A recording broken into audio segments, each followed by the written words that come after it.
Hi, this is James Dude Courtney, and you're watching Death Curse Society.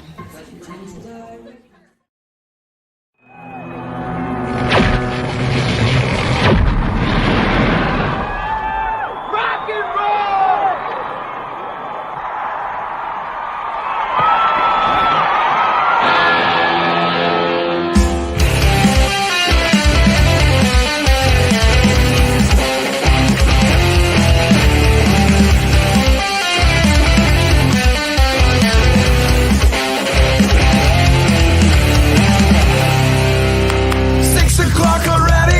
Just in the middle of a dream,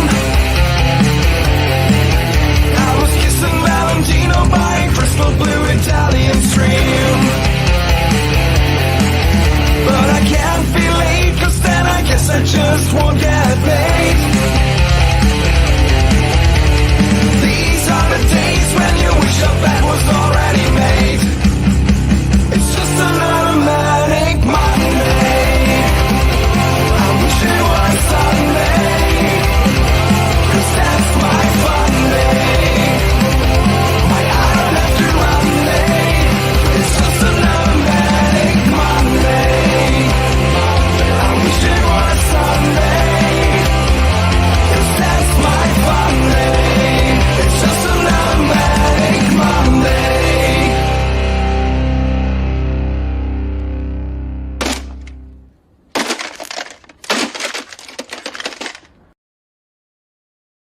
Woo! Welcome, ladies and gentlemen, to yet another edition of Monday Maniacs from Death Curse Society. I am Red Crank. I got the Colonel. I got Zigzag. How we doing, gentlemen? Wow. So I can tell you, better than I was a few days ago. Yes. Had time to process things and somebody didn't turn their ringtone off. yeah, it's all the way over there. What the fuck, man? God Real professional. damn it, Ziggy. Real fucking professional. One mark for Ziggy already. Yes. Well, tonight, I'll let it be known. Tonight, we're going to review Halloween Ends and talk about the conclusion of David Gordon Green's trilogy. That's the way Jamie Lee Curtis likes to put it for some reason. And, yeah, we're going to chat about that here in a minute. But first, we'll start with Ziggy tonight. Ziggy, how was your week? Not too bad, man. It's been, just getting shit ready. I'm ready to redo the set here, so things will be looking a little different here in the coming weeks. Got a bunch of things ready. I'm gonna pull out a bunch of stuff. Got toys I'm gonna hang up. I've got other pictures, classic posters. I'm gonna do a little mix of everything, and of course, built around the brilliance of Angelo Mariani. Those aren't going anywhere. Very nice, very nice. But, then I've been watching a ton of stuff and trying to, knock out my 31 Days of Horror. I've been, we last couple of years did a t-shirt, haunted t-shirts and stuff like that, or scary t-shirts, 31 of them. I never really did the movies like that, 31 days. So I'm actually doing it, and it's moving along nicely. People are kind of feeling the vibe and commenting on my choices, and it's cool, man. I like it. What was it for the members we did last time? It was like 100 movies from September 1st to, August 1st to Halloween, wasn't it? Something like that? Insane that went for that one.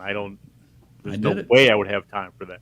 I think Lorena stuck with me, and Yes, S. Michael stuck with me. Yeah, A couple of you I can't remember. that are sick in the head went the whole way, and I envy you. Yes. Yes. Colonel, your week. Summarize my week. Work. Had my summer growth shaved off, so 10 pounds lighter for now. I know he does look all trim over there. Look at him. It happens every once in a while. He's ready for hibernation. Had to wash some shit out of my eyes, so I watched Dracula AD 1972, which is a phenomenal fucking film. We going there already? And I watched Crank's favorite movie of all time, The Barn. Oh, God. For the weekend as well. So. I'm going to put that in this week, I think. That's going to probably show up on the old list, I think, just because it's been a minute. Fuck it. You know what? I may have to throw in The Barn as well, just to be a team fucking player. All right, guys? I may do it. I may We do should it. do a team breakdown of this shit. Do a live break-in. You know what I mean? Barn. We're all watching the barn. Let's go. Hey, real quick. I'm down with that shit. Fucking barn is it, man. All right. Well, we got the crew coming in. Tyrone's here. Charles is here early. He's like, Oh, yes. time to talk. People have been lining up with their thoughts and feelings on this film, and it could get ugly in here tonight. I can't lie to you, man. But we're gonna do our best to keep it as civil as possible and try to explain maybe some misunderstandings about this final chapter in David Gordon Green's trilogy. So, Yeah, but we understand. I've had quite a few discussions offline, Oh, yes. if you will, about this one. So I it's have been not.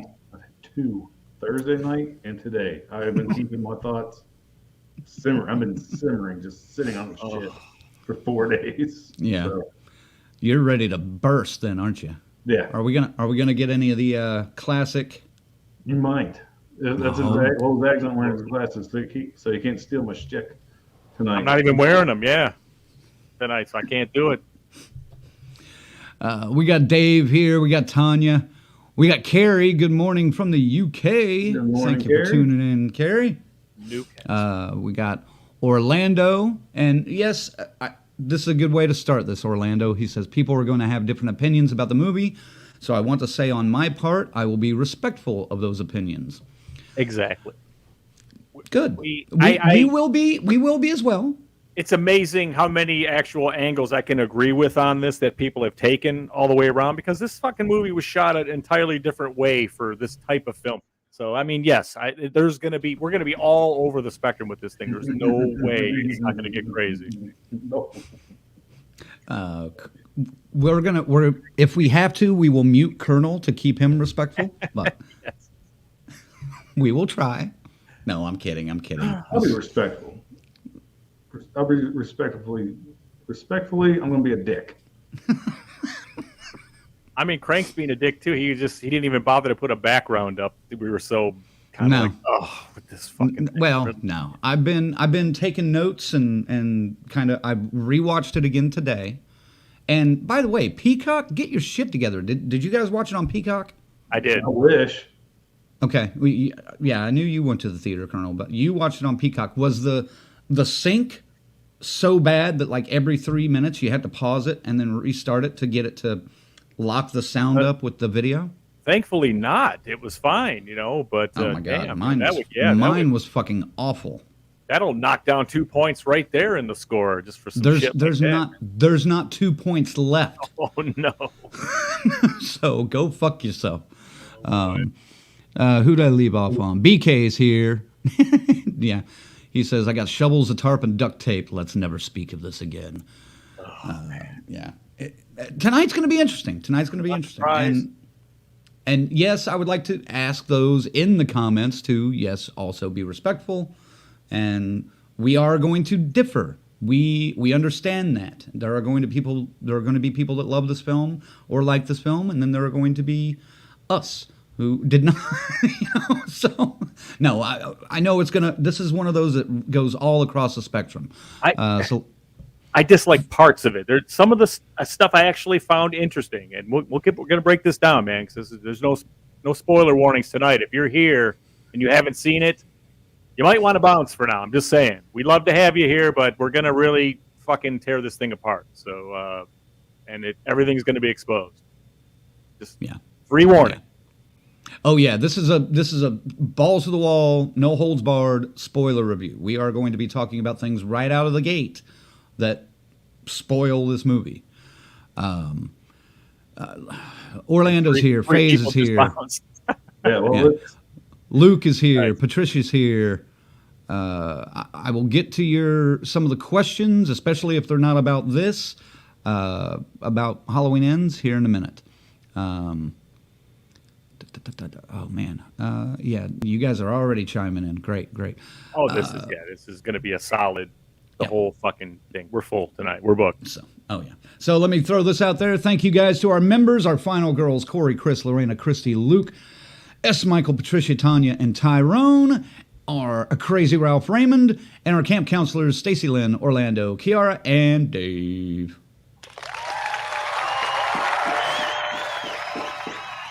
You gonna follow up with your applause? Sure. Jesus, Maybe. More sophisticated and uppity applause, but it's fine. Go uppity fuck yourself, man. No, don't start with me. All right, so yes. Got you covered. I know normally I ask these guys what their initial thoughts on Halloween Ends or whatever movie we're reviewing are, but I'm taking this one first because I would like to say, first off, I think Halloween Ends is a brave exploration of the effects of trauma on a person, family, community, and even a whole town, and gives a sense of healing for all of those entities and a sense of closure for what remains of the Strode family. Just kidding. This final chapter is a slap in the face to every fucking Halloween fan who's stuck with this series just to be told by David Gordon Green and the Hollywood system that we're smarter than you and you will eat up whatever dribble we serve you. I immediately, after seeing this movie, had to go outside, light up a cigarette because, personally, I like to smoke after I've been fucked. So, Colonel, how about you? Initial thoughts. Initial thoughts. Opening credits. Start to roll after we get our scene. I'm like, huh. All right. We're going to Halloween 3 style here. I get it. Boy, I should have fucking read right into that. But no, I was stupid. I was like, oh, okay. Halloween 3. Cool. I dig it. Boring. Initial thoughts. I can't really give initial thoughts without getting too far into it. So I'm just going to fast forward to the end. And the first words out of my mouth after the movie were, what a piece of shit that was. And then I follow that up with, if I wanted to watch a Halloween movie without Michael Myers, I would watch Halloween 3 because at least that's a good fucking movie. There you go. There you go. My initial thoughts. I'm saving all my venom for when we get into the meat of this shit. Yeah, we're going to kind of like some people. I'm just boom, boom, boom, boom. Let's get into it. We're going to try to go beat by beat. That's for sure. So, all right, Ziggy, wrap up our initial thoughts here. Initial thoughts on Halloween Ends. Wow. It's a big title. It's one of our big guys, the ones we've followed the whole time. One of the ones that started it all, you could argue. And just to say, you had the first movie, and now these guys, this team says, ignore everything. Nothing else happened. Just go right here to 2018. We're going to start it again 40 years later. Okay, we begrudgingly went along with it. We turned our back on Daniel Harris and all that stuff and everything, and it's fine. We got into it. And the first one comes. Yes, it's fine. It's a nice comeback. It's interesting. But the more viewings you had, it seemed to lose a little bit more every time. Then we got Halloween Kills. I'll say it. Evil Dies Tonight. We went with that. And, but I really thought there's no way they can go lower with this, with this entry, with the Halloween Kills. I mean, they announced these as a trilogy. Surely they have something to do and they have a direction to go. Surely they must. They must. And so here we go. Yeah. And wow. It's interesting what they do. But, I mean, the last chapter in your fucking trilogy, we're ignoring everything else. And you spend a third of the movie introducing a new character. And then the stupidest choice of this movie happens in this one, and that's why I hear the arguments that people are saying it's worse than Resurrection, and I hear you have a valid argument, but boy, oh boy, we've got to get into this. But I mean, same thing. I got out okay, a happy ending, but man, what the hell? I guess we have to give some credit to the fact that Michael Myers was really an old man by the time this final one took place. And but fuck, man, this is how you end this legacy story. Oh no, this was not good. This was, I'm not disappointed. There's not a word you can come up with that would be better than that. Disappointed and just, a little bit put off, man. Just by that this would get through everything, and this is the script, and this is what they came up with to end this, to put a bow on it. Mm-hmm. No. Now, granted, what I said to start the initial thoughts, it is a brave exploration of all of those things, of the trauma on a town, on a family, on a person. It is that. And I can appreciate that in some movies.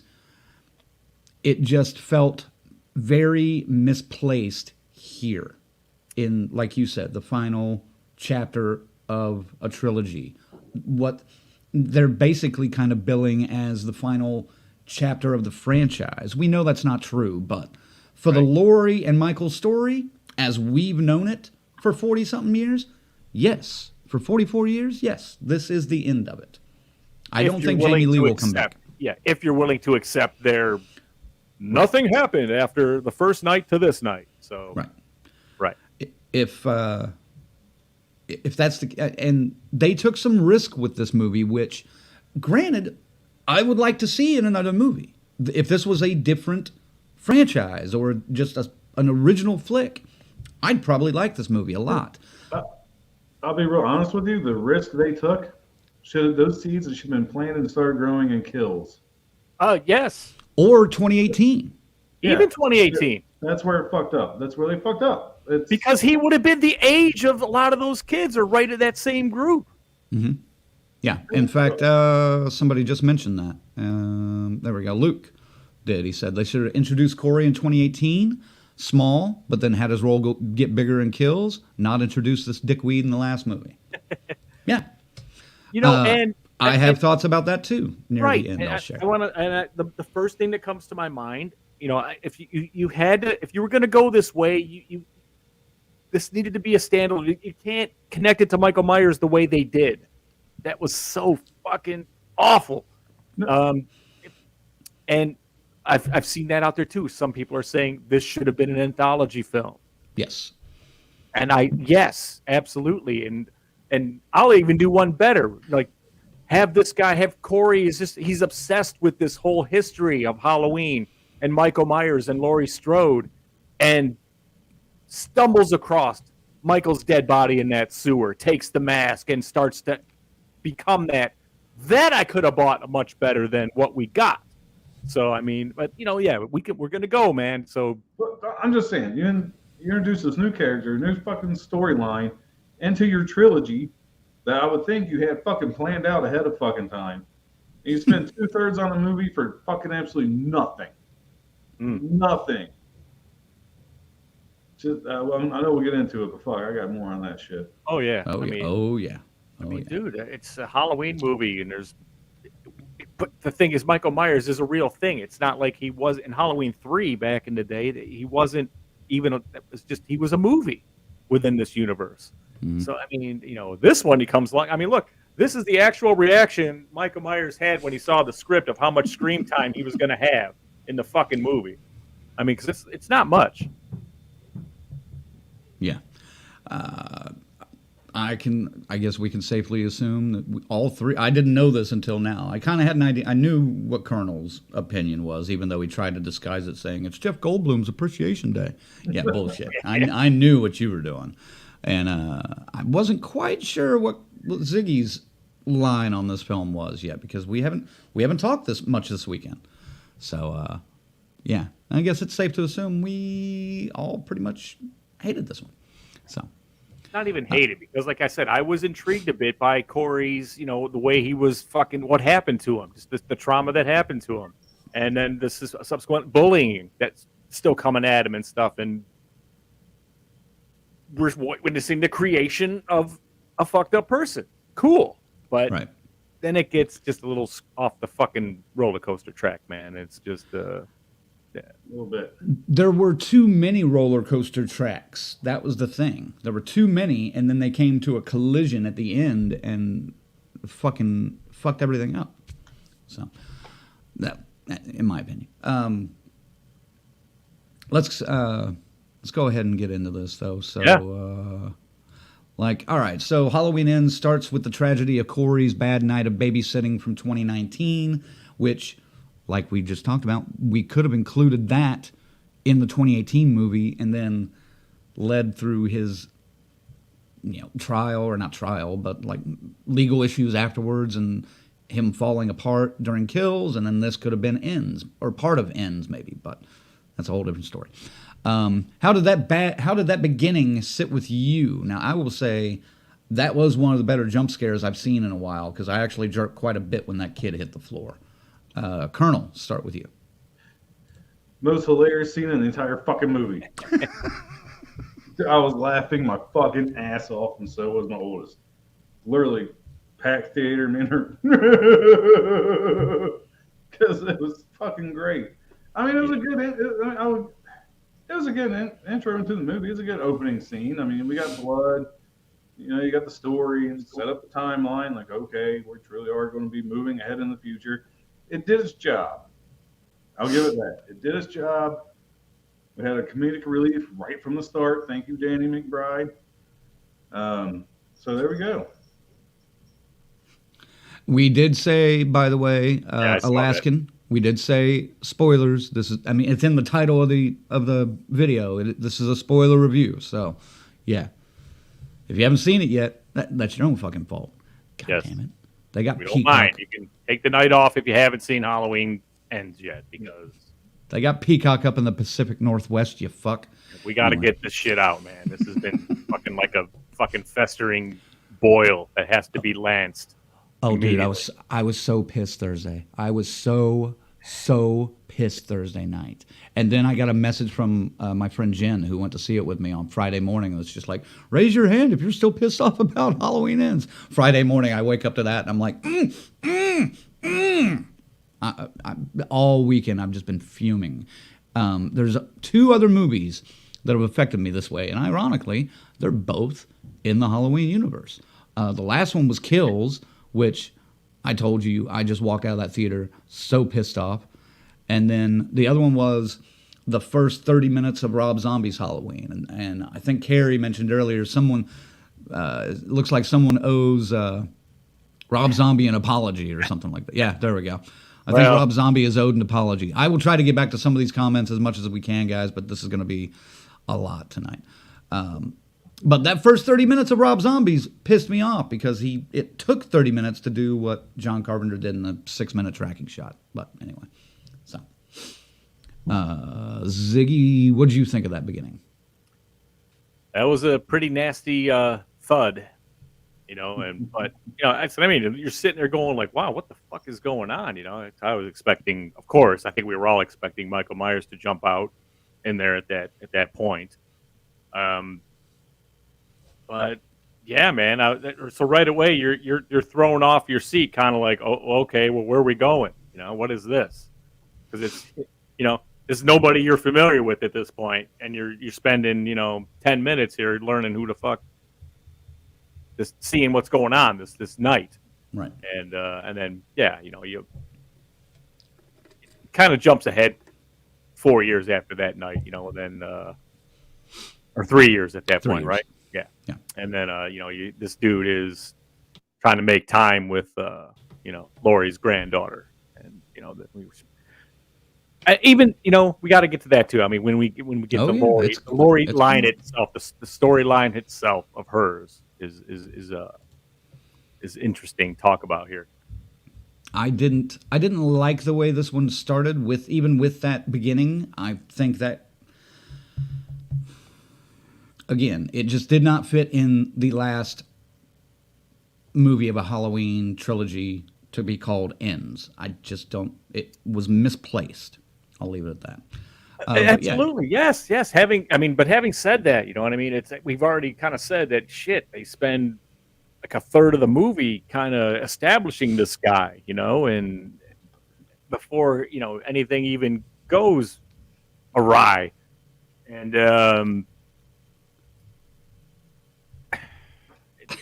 it's so fucking it's puzzling that you would that this is the end and this is what they okay God damn it, Luke. Yeah.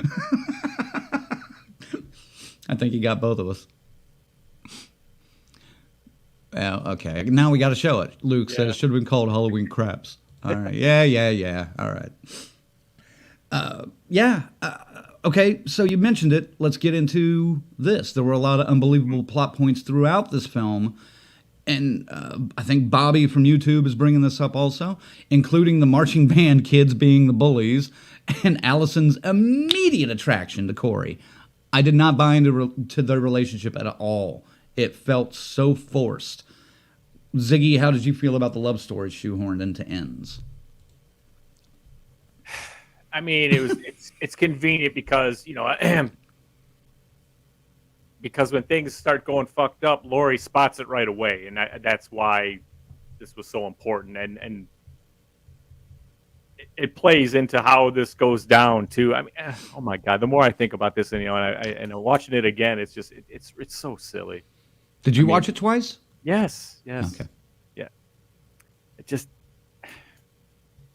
the love story had to be there to tell this particular story, but I mean, I guess it's kids are dumb and they got to go through their shit and learn it, see for themselves.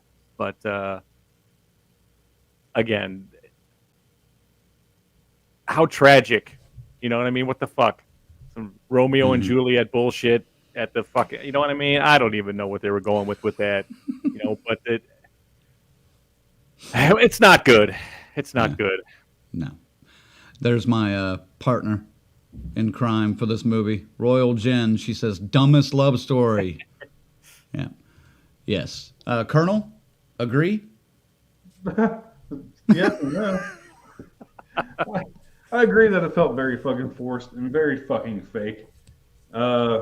Red flags galore for Lori to pick up on, especially when he's like, I killed people. She's like, that's cool. I went in for 3 days. Let's run off. I felt like I've seen this love story before, though. What was it? Oh, yeah, that's fucking right. Natural Born Killers. Natural Born Killers. Yep. Come that on. was what I... Not even an original fucking idea. Well... Like this shit on us. And to an extent, even the... Christine... Yeah. Him trying to, but almost reverse, because Allison was the aggressor in this one, Arnie was the aggressive one there in the beginning. Uh-oh. Can somebody hit those? But someone said that, I want to continue because fuck, man, it's like fucking seriously.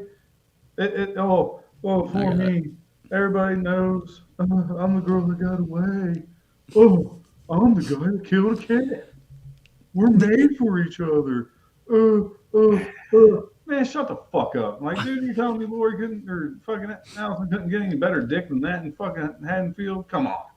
Yeah. What up, Tarek? Welcome. There's Welcome. Tarek. Join in if you've seen it. If you haven't seen it, you might want to bounce. We're spoiling ripping the up fuck out of Halloween this. ends.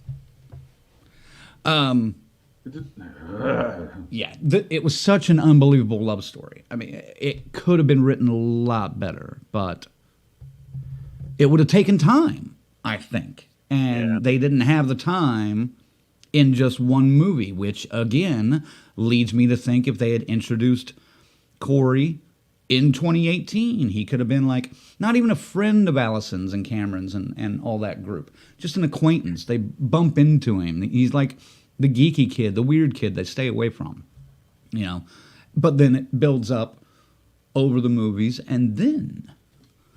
So... Anyway.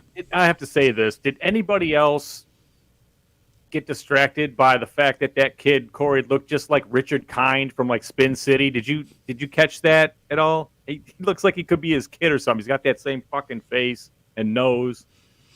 I wasn't even thinking about that. But. I wasn't thinking on that, but I thought he was an odd-looking kid. But then I was picking up vibes that my oldest daughter thought he was fucking cute. And I'm like, no shit. All right. What's your taste? Okay. Like, for real? Yeah. Well, fair enough. Fair enough. Let's see. Here it is. No. Everyday We'll Horror Halloween Ends is by far the worst in the franchise. Yes, we'll get to that. We're gonna weigh that.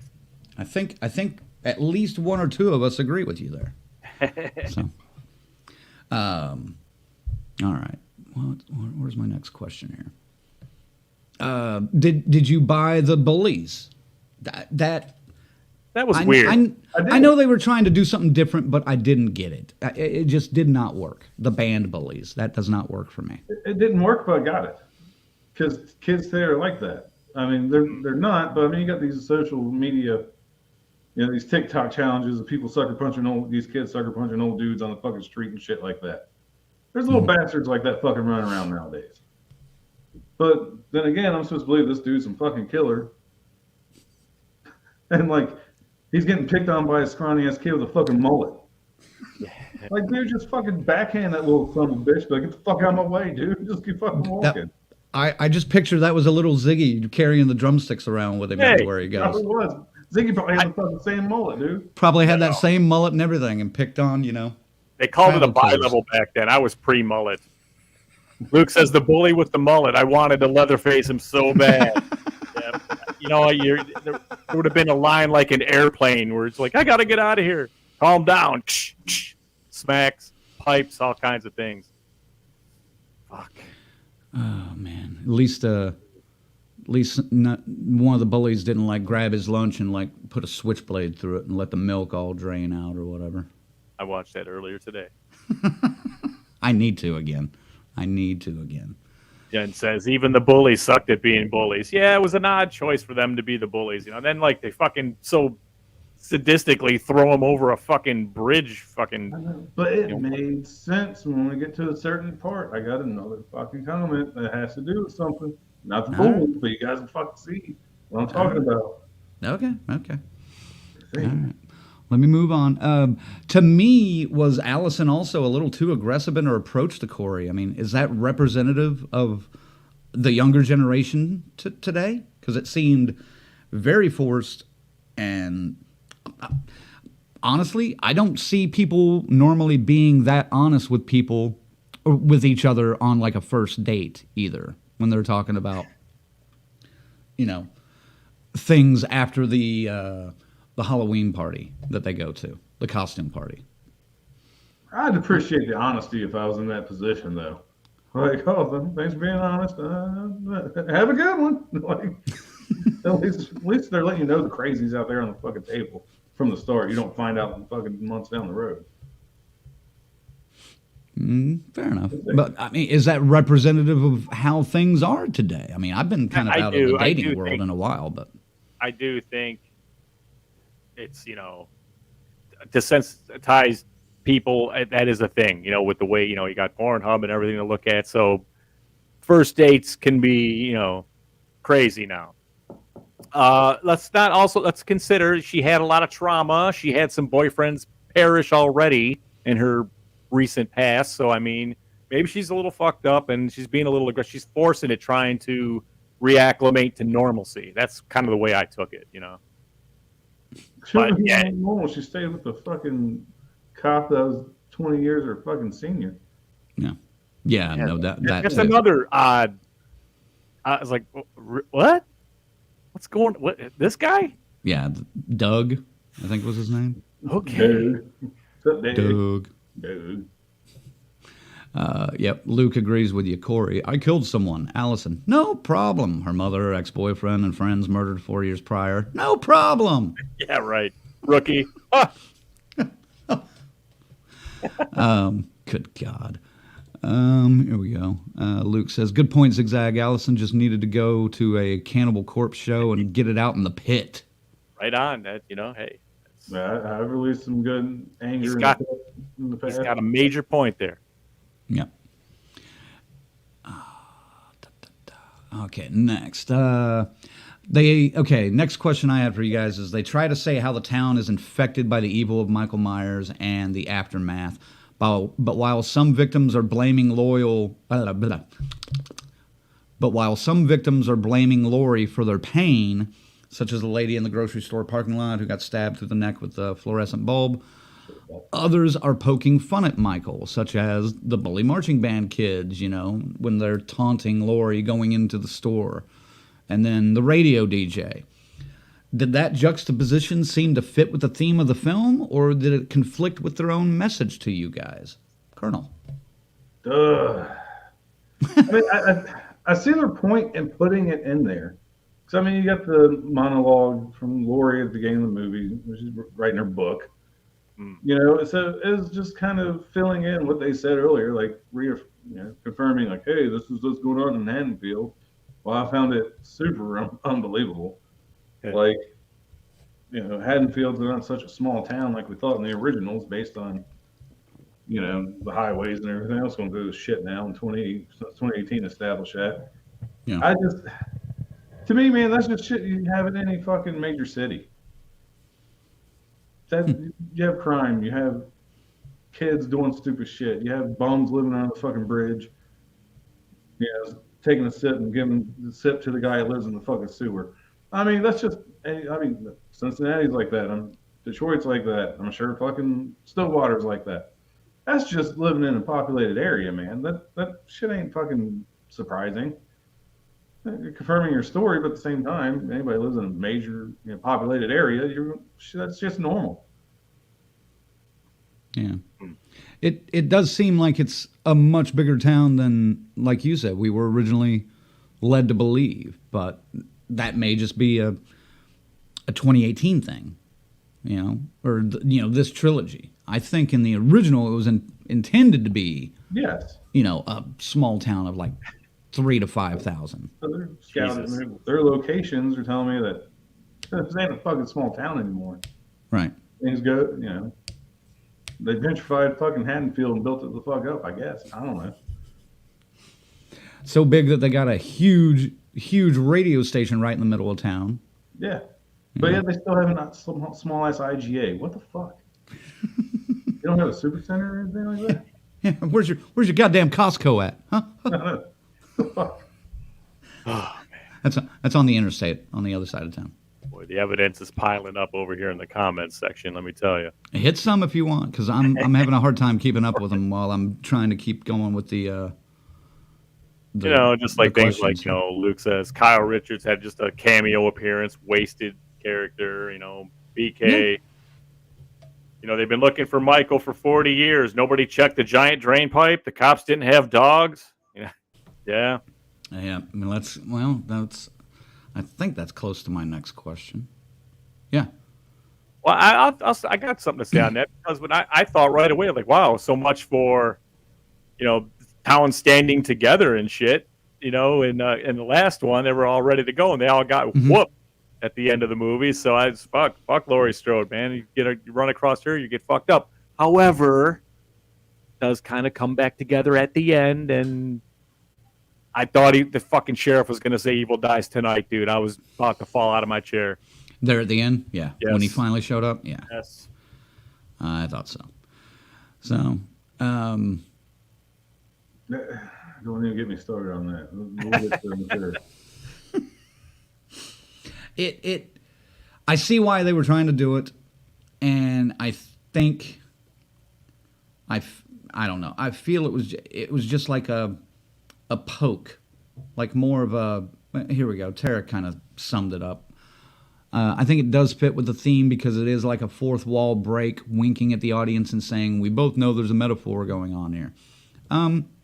Yes, but it didn't feel right. So It poorly just did not executed. feel right to me.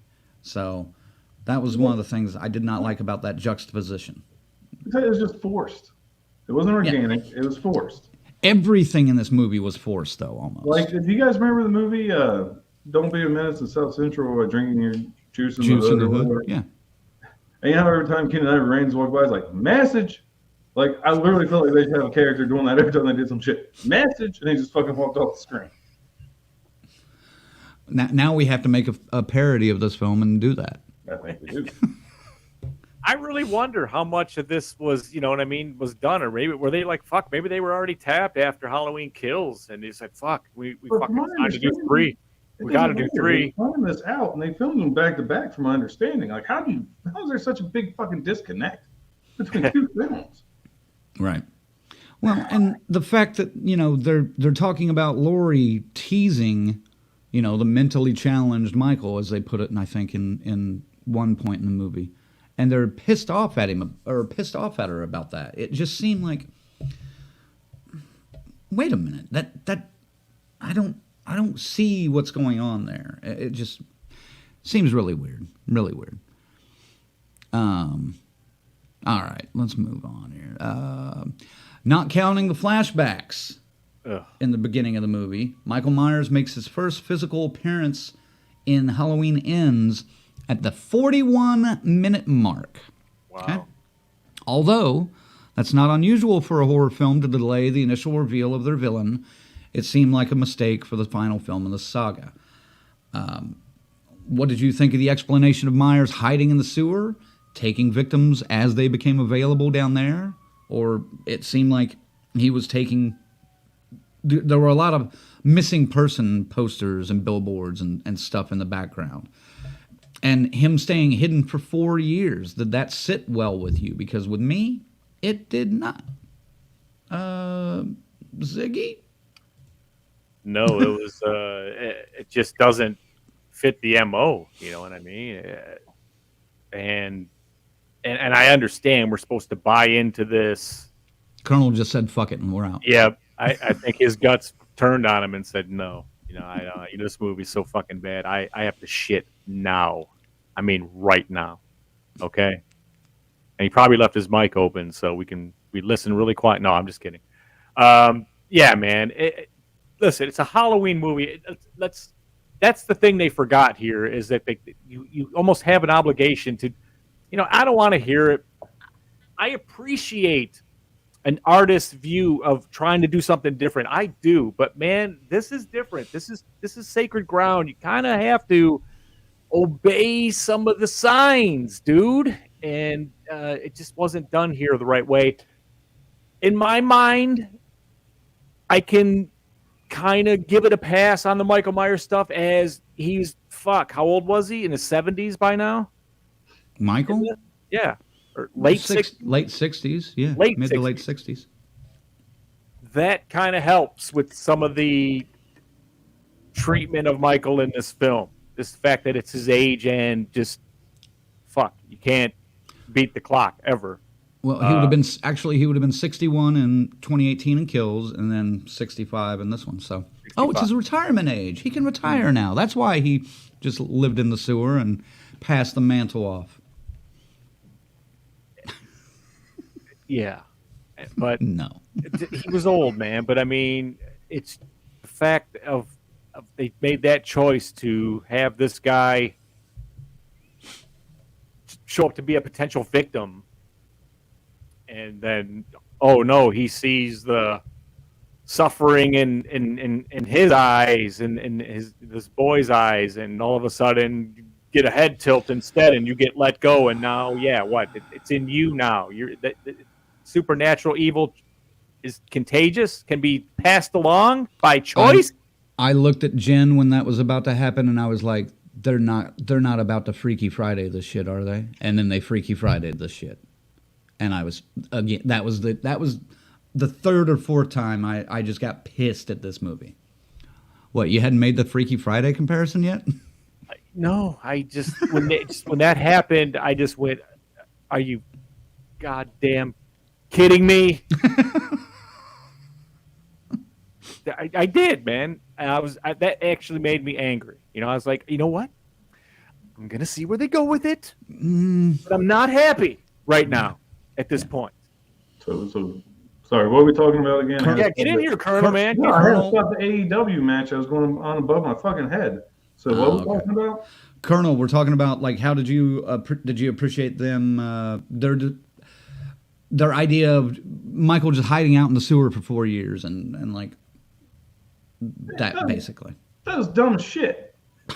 Dumb as shit. So you're telling me he's going to hide out in this fucking sewer and just kill these fucking homeless dudes? Except for fucking one, like I said, he's probably letting Michael have a little fucking sip on his fucking drink. That's why come on, man. You set him up to be this unstoppable force of fucking evil at the end of Kills. Then he gets into a fucking sewer and turns into a fucking little bitch. Like, no, that was dumb. Fucking dumb. Like, for real. And like I said, the transfer of fucking power. It's like, oh, there you go. All right. The fuck, is he fucking the Crow? Let me give you my how I feel. Well, fuck. Was it though? Was it a transfer of power, or because there's a couple of different ways that I kind of read this, because I watched this scene a couple different times today when I rewatched it. Did Michael feel his pain, relate to it in some way? Did Michael see Corey's weakness and rather than kill him, decide to make him an apprentice of sorts? I don't know why Michael would let Corey live when he's unapologetically killed almost everyone in his path for 40 years.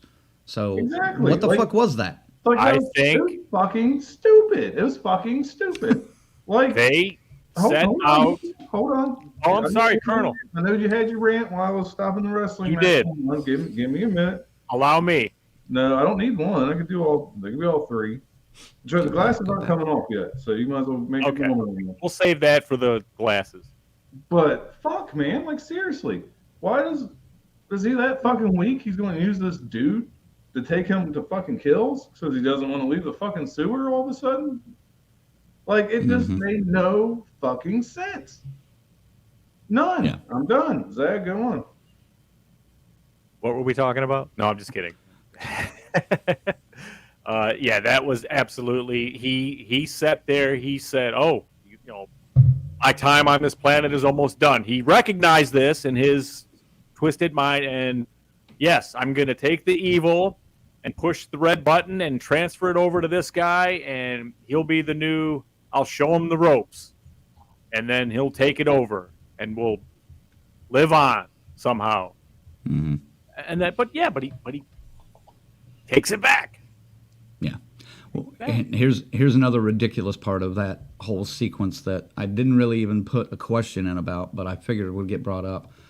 Corey asked, "Were they hinting at the kills powering him up?" I like to equate that to, like, remember when in the I guess the 80s, whenever a wrestler, normally like Hulk Hogan, would get hit, and he'd be like, "Ooh."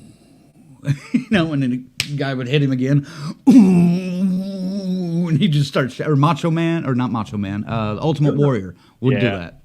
Listen, And he'd just start shaking. It felt like that to me. Corey, It felt like- they said it in Halloween Kills. Laurie said it. The more he kills, the stronger he gets, and they The more absolutely he use that. transcends. Yeah. It transcends evil, exactly. And you fucking went literal with that shit, and it was dumb. It was fucking dumb. We can all agree on that. That was fucking. No, I thought Worst it was fucking dumb until I watched fucking Ends. Because it made sense. If that's what the plot line you're giving us at the end of fucking Kills, and we get to Ends, and he's still killing people, that, I'll say it again, you're going to turn into a little fucking bitch that's hiding in the sewers. That's still killing people. Where's this fucking power? Like, I'm jumping ahead, but I don't give a fuck. Like, you're telling me Corey's little scrawny ass can go in there and beat his fucking ass and steal his mask? Right. I'm telling you, Danny McBride just ripped off a scene from the movie he was in called fucking Hot Rod, where Danny McBride beat somebody up and stole their fucking hat. It's literally the same fucking scene, but with Michael Myers. Yeah. Do your research if you don't know what I'm talking about. Just say that. Come on, like, I what the need fuck? this. Here we go. Charles says, the moment Michael killed and then started to shake, holy shit, that was truly hilarious. Tarek says there needs to be a Super Mario coin ding sound after every no, when he eats the mushroom. Wah, wah, wah, wah. That's what it needed to be. Yeah. There we go. There it is. Luke's got it. The more he kills, the more he transcends. Yep. But in Kills, he murdered most of the town and should have been superhuman strong, then loses it in this movie. But it's been 4 years. That's what I'm saying. Yeah. Even after getting his ass beating, he got up and got slaughtered.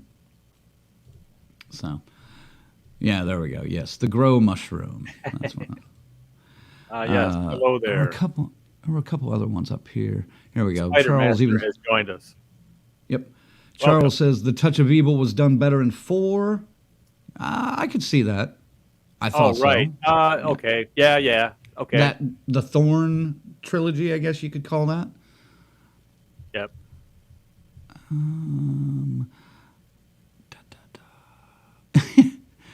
Patricia says it's pretty bad when Ziggy is headbutting his microphone. Okay, I can't. I don't know, man. Like I'm trying to figure out.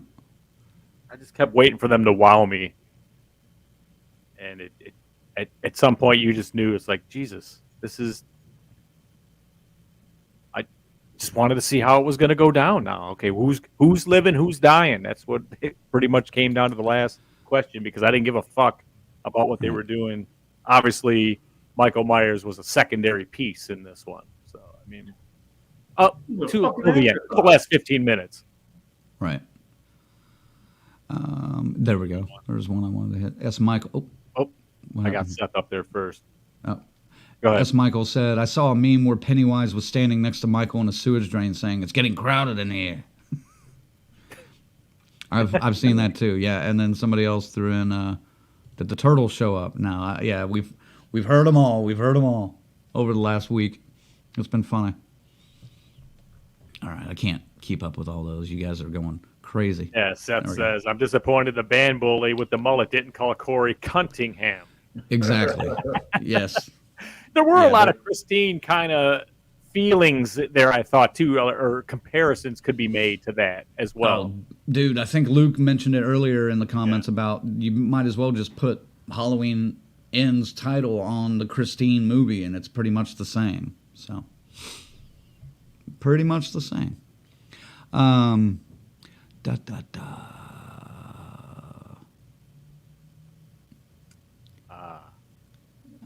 We talked about that. I have that question in here twice. For some Looking at reason. Luke's. I'm at the bottom of the list, though, so go ahead. You'll catch up. Oh no, I'm at my questions now for a second because I got two different screens going here. Well, I got three different screens going here. I'll read it. Okay. What I don't like about this trilogy, no tension or stalk at all. I disagree with that. 2018 did have a little bit. There was so good. Yeah. That was so good about the series. Even if some of them were bad, at least they had that. H6 intro is great. Point for that. Right. Yes. Yes. But, 2018, they did do a little bit. You know, when they kind of had that long ass shot of him kind of walking into the houses and stuff. Thought that was really cool. I get Luke's point though. Like I agree Oh, with yeah. some stalking, but they cut back on it big time. It didn't happen in, well, yeah, it did a little, but it wasn't. They were just kind of throwbacks to the original, like staring up at the windows and stuff like that. BK says, "Don't you dare compare this turd nugget to Christine." Agreed. Agreed. Well, but yeah, I've got that later. But we were told months ago that John Carpenter felt like there were some major Christine vibes in the script. I would even go further and say that the Corey character not only ripped off Arnie's last name, Cunningham, but took some major plot points and character development from Christine. Would you agree with that? And what other films could you compare Halloween Ends to, Colonel? Well, I'll be honest, I wasn't watching it to compare it to Christine, so I wasn't really thinking to make connections. So I'll be honest, I was sitting there like this. That was my thought process watching this fucking movie. Now, I already mentioned Natural Born Killers with a love story. There was that tie-in there. Of course, I was getting huge fucking Friday 13th Part 5 vibes. Except for they did a good job of not letting you know who the imposter was, even though it was pretty obvious. Now, hindsight being 2020, but the first time I watched that shit, I thought it was Jason. I ain't gonna lie, I didn't know it was fucking Roy. Yeah, just. And then I will say this: I don't know if it was brought up yet. I really appreciated the Nick Castle cameo. That was funny. And also Darcy the Mail Girl. So I'm not even comparing any more movies. I just want to say kudos to those two cameos. Well, now you bring up Part 5, and I appreciate, or Friday Part 5, and I appreciate that because didn't filmmakers learn anything from when Halloween did Season of the Witch and got lambasted for it because it was too different from the other two movies in the series? The same thing happened to Friday 5 when that came out. It got lambasted. Now both of those are, now more beloved than they were when they first came out. But did David Gordon Green and Malek Akkad and even Jamie Lee Curtis not learn anything from those two examples, saying, maybe this is too far of a departure for us to do on the last film that we're doing? No, Ziggy? let's be honest. Well, real quick. Go ahead, Ziggy. No, you take it.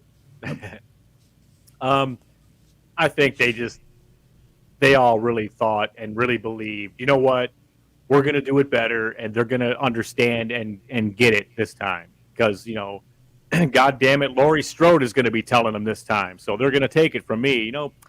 So that's what I think that where they were with this and why they went this way. But I mean, man, what an opportunity to really, really slam dunk a fucking major, one of the cornerstones, one of our favorites, and they just absolutely fucking missed the goal. Just bricked it. Yeah, it was rough. All right, Colonel. Yeah, I'm just saying, well, Jamie Lee Curtis don't give a fuck. She's getting there and get a paycheck. And I like to say this about bands. We all know this, and it's the same thing with actors. Whatever new project they're working on is the best thing they've ever fucking done. You're not going to want to miss this. I mean, anybody's in the entertainment industry says this, and we've all fucking heard it. Unfortunately, with Green and company, I just thought they, like you said earlier, they just thought they were better and smarter than everybody else. And it's like, this is how we're going to end our trilogy. Like, to them, that made great fucking sense. Obviously, not as big of a Halloween fans as they claim to be. Right. No, they can't be. Yeah, once we talk about the ending, I'll prove my point, or expand on that, I should say. Yeah, it's just they outsmarted themselves. So they thought too fucking hard about it and fucked it up. I tell everybody, this is what I do to my employees at work. Man, not as only a Kiss, a badass band, it's a great system to go by. Keep it simple, stupid. Don't fucking overthink it. Yep. Oh yeah. All right. Here's a very, very discussed topic from this movie, and I actually missed this scene because very rarely do I go to the restroom in the middle of a movie. I will hold my bladder like there's no tomorrow, just to not miss a part of a movie. But this one, I didn't feel bad about leaving in the middle of it, and this was the scene I missed, but I rewatched it again today. Did Laurie, do you feel, and I'll start with Colonel on this one, do you feel Laurie actually visited Corey at the scene of the babysitting tragedy? Because a few people have speculated that that was a figment of his own imagination, while others have said she was really there. What do you think? I'm thinking it had to be a figment of his imagination. I don't think she was really there. She may have just drove by. Like, because everybody's a gawker, people want to drive by and look and just keep fucking going. I think if that was her, as involved as she was, that's it. That's the max level of involvement she had that night. I really just think she knew, like, hey, I feel sorry for this kid. I got like any grandmother. I got a single granddaughter. I'll hook you guys up. You guys are fucking traumatized. That's about it.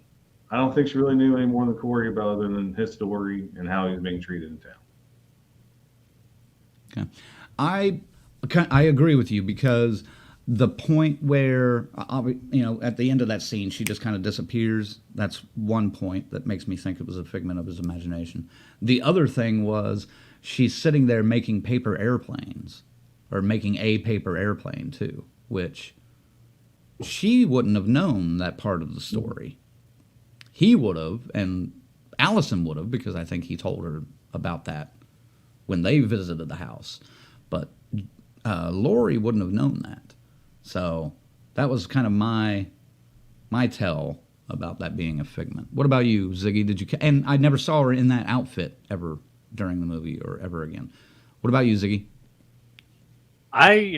Honestly, I kind of thought she was at the bar with Lindsay having a couple of glasses of Chardonnay, and I thought she did swing in there because she was saying, I seen it. I seen something in that kid's eyes, and I don't like it. And I think that was from earlier when he surprised her in front of her house when he was standing behind the bush, and they recreated a couple of those little scenes from the original, and then she goes outside and he pops up behind her. That was when I think she saw the evil in his eyes. I get it, but if that's what they did, it almost serves it a little bit better if it is a figment of his mind. fragmenting, I mean, because that makes sense, because that's Michael's obsessed with getting her, right? So it would be part of it. I think that would be part of the transfer of the fucking evil, would be that sense to, you got to take her out, I mean, I don't know. I mean, if that's where they went with it, then that's a deeper layer than I was willing to go with it, I guess. That's a good point. I just thought that was a figment, but that is one of the more discussed scenes that I've noticed out there is that one. So, Bobby, I saw your question too there, buddy. We're going to get to that, so hang out. We're going to definitely get to that when we finish this review. I'm sure we're going to talk about where we want this to go, or where we'd like, what would we do, or what would we see it go, the Halloween franchise beyond this. So yeah, we're trying to stay mostly on topic and subtopic. So I want to hit some of these.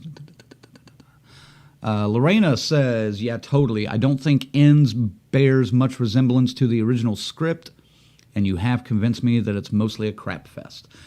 Yeah, I don't think there's any way when David Gordon Green took the original 2018 script to Jamie Lee Curtis and said, hey, here's where I want to go with this. I want you involved. Check it out. Let me know what you think. I don't think he had any idea of Ends, if he even had a trilogy in his mind at that point. I don't think he had any idea of Ends being this. Because if I remember correctly, I heard them saying they wanted all three of the movies to take place the same night. But because of pandemic and some other stuff that got delayed, they decided to do that 4-year time jump.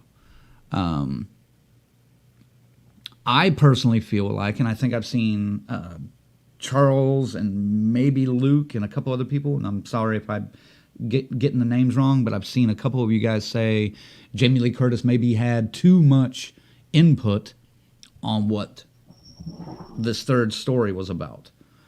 Colonel's cat obviously disagrees because she just hauled ass across the room. Shit. But do you think Jamie Lee had too much input into this to make it a generational trauma story rather than the slasher we wanted? Ziggy. Boy, oh boy, I wonder how much say she actually really had on the result of that character, where it was going to end up, Mm-hmm. Because if, where we end, it certainly seems like, maybe that was insisted upon, Yeah, I'm pretty sure it was. Right. Which kind of makes me think it's the wrong decision, maybe they should have gone the other way and just kind of let that go on. Just that nightmare will always be out there in the fucking fog, in the clouds or something, I don't know. There's a million ways they could have fucking did this differently that would have been more ominous and more memorable. You know what I mean? So it's just this one. God damn, man. Executive producer. She didn't have anything to do with the script.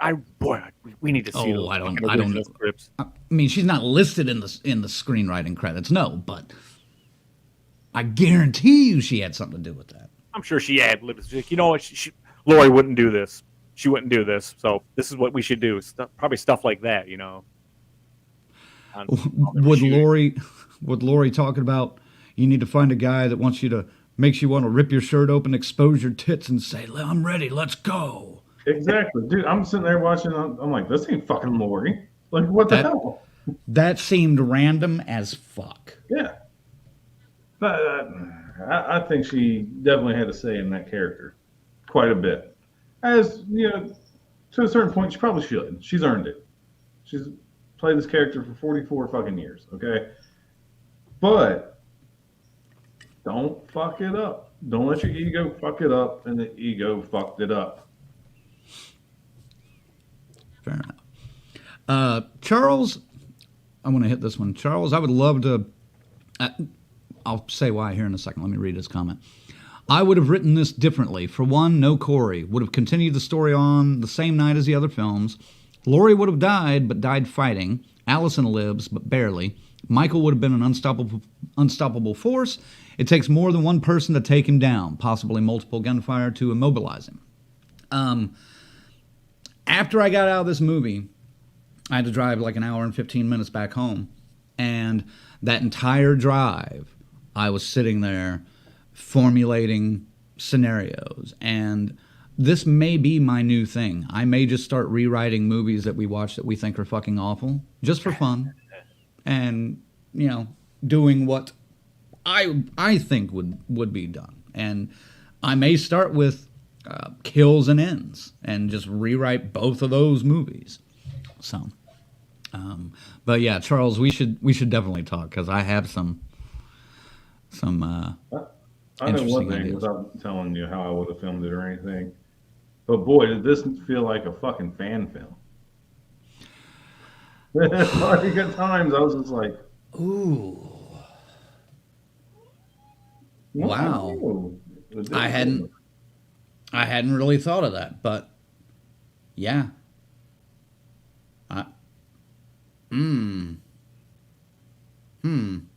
Are any of our fan film director friends out there that are watching? Did this feel like a fan film? Here we go. I like this one. BK. Does Blumhouse intentionally go out to ruin everything they touch? I think so. Well, Well, what I mean by that is I think they make it something that we talk about. You know? So, I haven't liked that many Blumhouse films yet. I'll be honest. They have a bad track record for me. did they even mention Loomis in this one either? That was the other thing I kind of thought was missing. You know, it's kind of, Dude, it was missing everything. yeah. Well, This was regarding missing- 78 until the transfer of power or whatever. Like, that's another complaint about this fucking movie.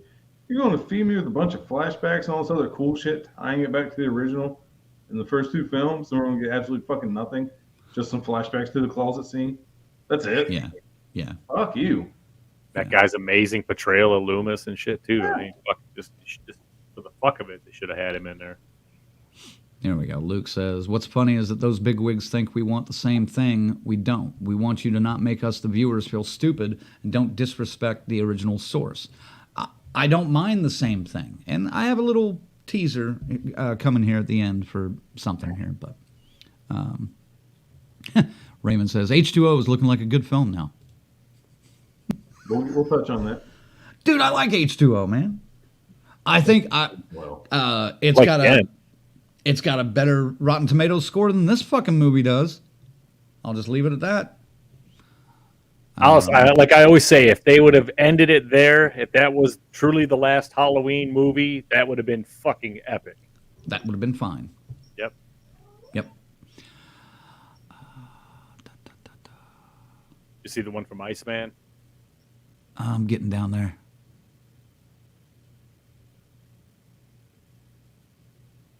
All right. Yeah. Luke here says Curtis Green, McBride, and a few other writers turned into a mash of too many cooks in the kitchen trying to come up with a story.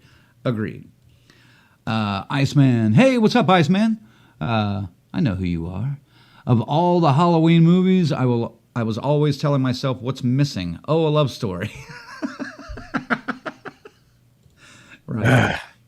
It's fucking ridiculous, man. Yeah, and Phase. It did not seem like he had any idea of what Ends would be after Kills. I agree, but Kills looked like it was building up to something, and then leaves us with that cliffhanger, which could have been a cliffhanger if they hadn't given it away in the fucking trailer. Was Karen dead? Did Karen survive that last run-in with Michael at the end of Kills? And then they ruined that in the trailer, so we know that's not what happened. But, man.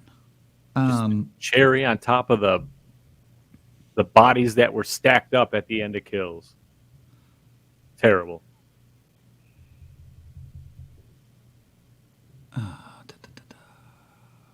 All right, I gotta move on here. Yeah, we got to get back to the Next yeah, we're question back to the here. review. Yep. Okay, the epic final confrontation between Michael and Laurie.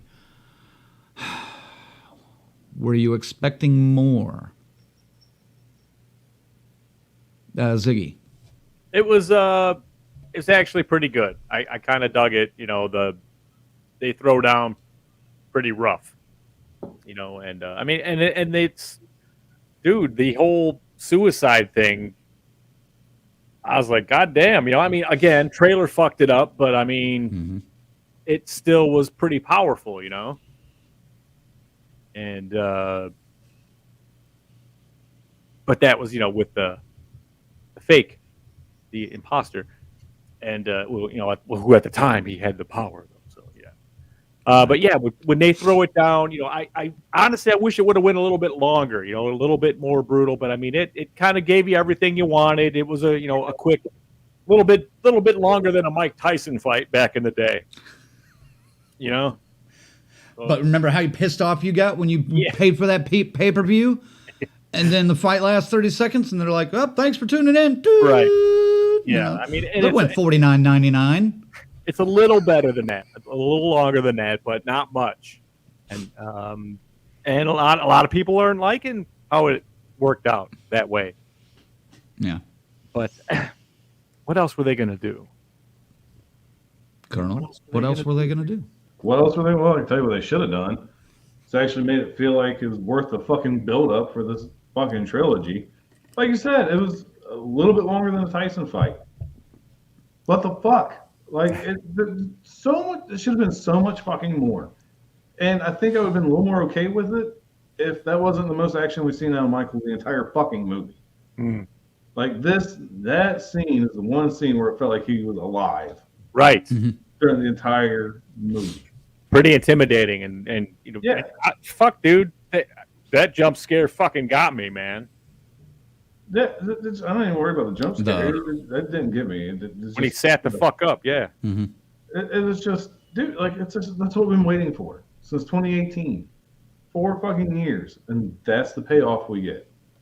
Just a huge disappointment. 6 years. It's been 6 years already? No, I was going to say that whole scene took 6 minutes. Yeah, That's what we it. get. That's the final fucking showdown. From the moment he reaches down and grabs his mask from next to Corey, and then dispatches Corey after they fight for the knife briefly, until he's getting cut open on the kitchen counter.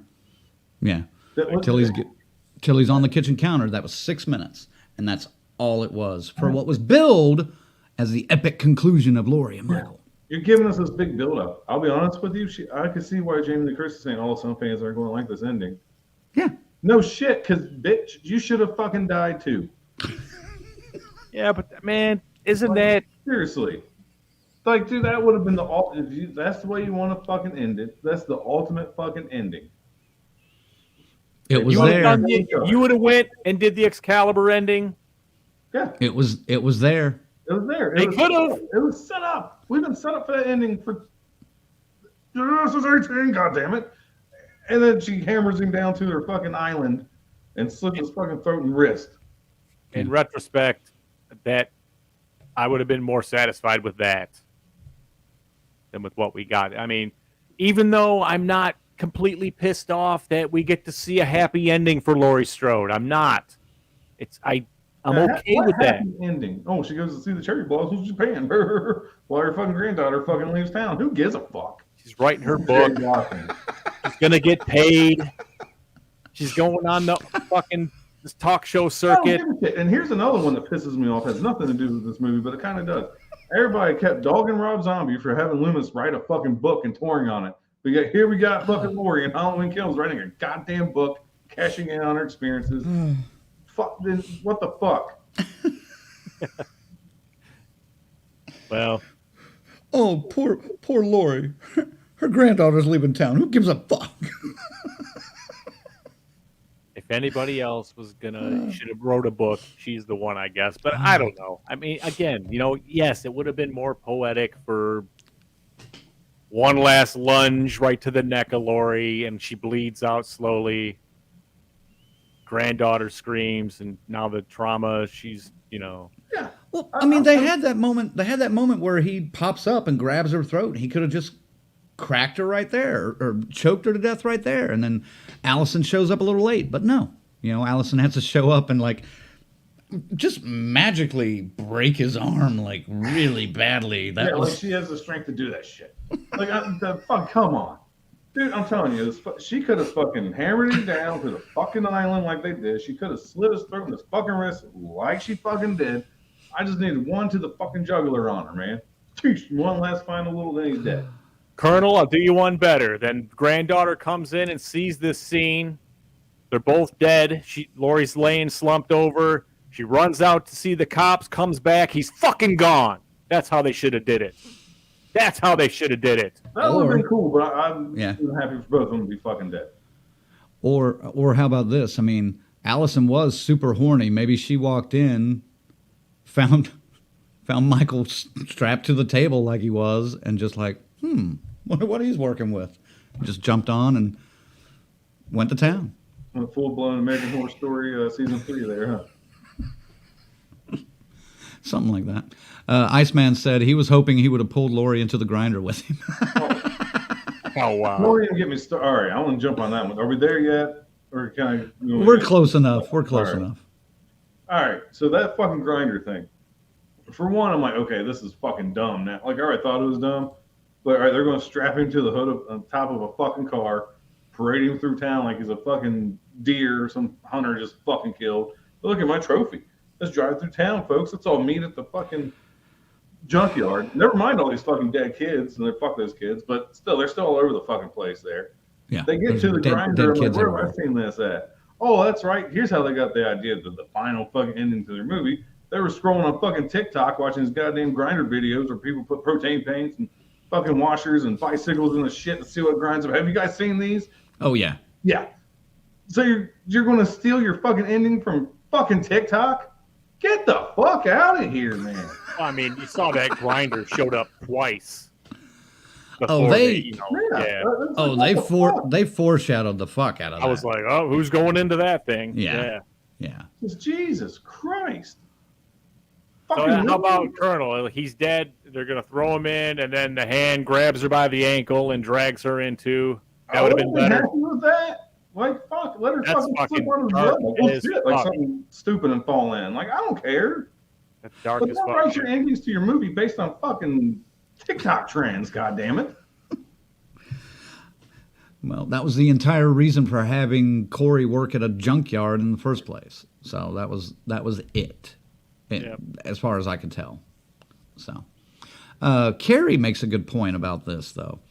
And did Malaka Cod sell out to Blumhouse because his dad was adamant that you can't kill the boogeyman?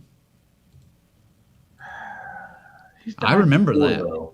I don't think it's over, though. This arc is over. He'll be back. This arc is over. But... Yeah, he'll be back. That's what I'm saying. I don't think they killed him. But oh, no. I mean, they're not going to continue this storyline. No. Thank God. Yeah, the rights they've probably been snatched from the hands of David Gordon Green, and you were not allowed to. I feel like Mustafa is turning in his grave almost as rapidly as those grinding gears. Dave says, "Yep." Now I want to watch things going through a grinder. Dude, those are pretty cathartic and fun to watch because they are fun to watch. I don't need my fucking horror movie. Come up with the original fucking idea if you're gonna fill up a fucking icon. Although that was rowdy when he got all chewed up. It was a good effect. It was cool. But I seen better fucking a week ago in Terrifier 2. That's true. It could have been somebody else anymore. Yeah, it could have been somebody else and not Michael though that went through that. Luke says, I need to read this, Luke. He says, I legit wrote a 2-page Microsoft Word complaint about this movie. I need to get a life. Well, we're sitting here talking about it for already an hour and 20 minutes so far. So, we just did, BK. Where were you? Yeah, where? Oh, he's out getting stoned, man. He was out getting stoned, but there, yep, we talked about it. Yep, we paraded him. Whoop. Oh, man. Yes, there it is. I think they leased the rights to Blumhouse, and yes, they've been violently snatched back after that horrible last output. There we go. Charles says, Michael Myers was done dirty. Agreed. Correct, Colonel? I think you know how I feel. Ziggy? Yeah, I mean, at the very least, you have to, I appreciate an artist trying to tell a story a different way, but man, this isn't the material you do that with. Sorry. Yeah. Yeah, I agree completely. There we go. Faye says the grinder and the whole scene leading up to it had me laughing. Yeah, it was. And how do you get the whole town together like in the middle of the night? To you just going knocking on the doors? Do you have like is there a fucking bat signal that you threw up in the sky? Yep. What the fuck? You know, the only thing that scene was missing was forced ghost of Big John and Little John standing there fucking watching it. Like that's what you fucking need. That's what you fucking need. We I can't need even get a forced reference that shit. to those guys either. No, nothing. No, You, you motherfucker, Colonel. Goddamn force ghost. Oh, Jesus Christ. That was good. You really got me there. Bobby says, do you think they should have gotten a more experienced horror director?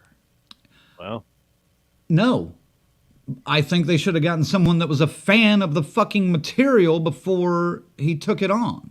Like a real fan. So, hey.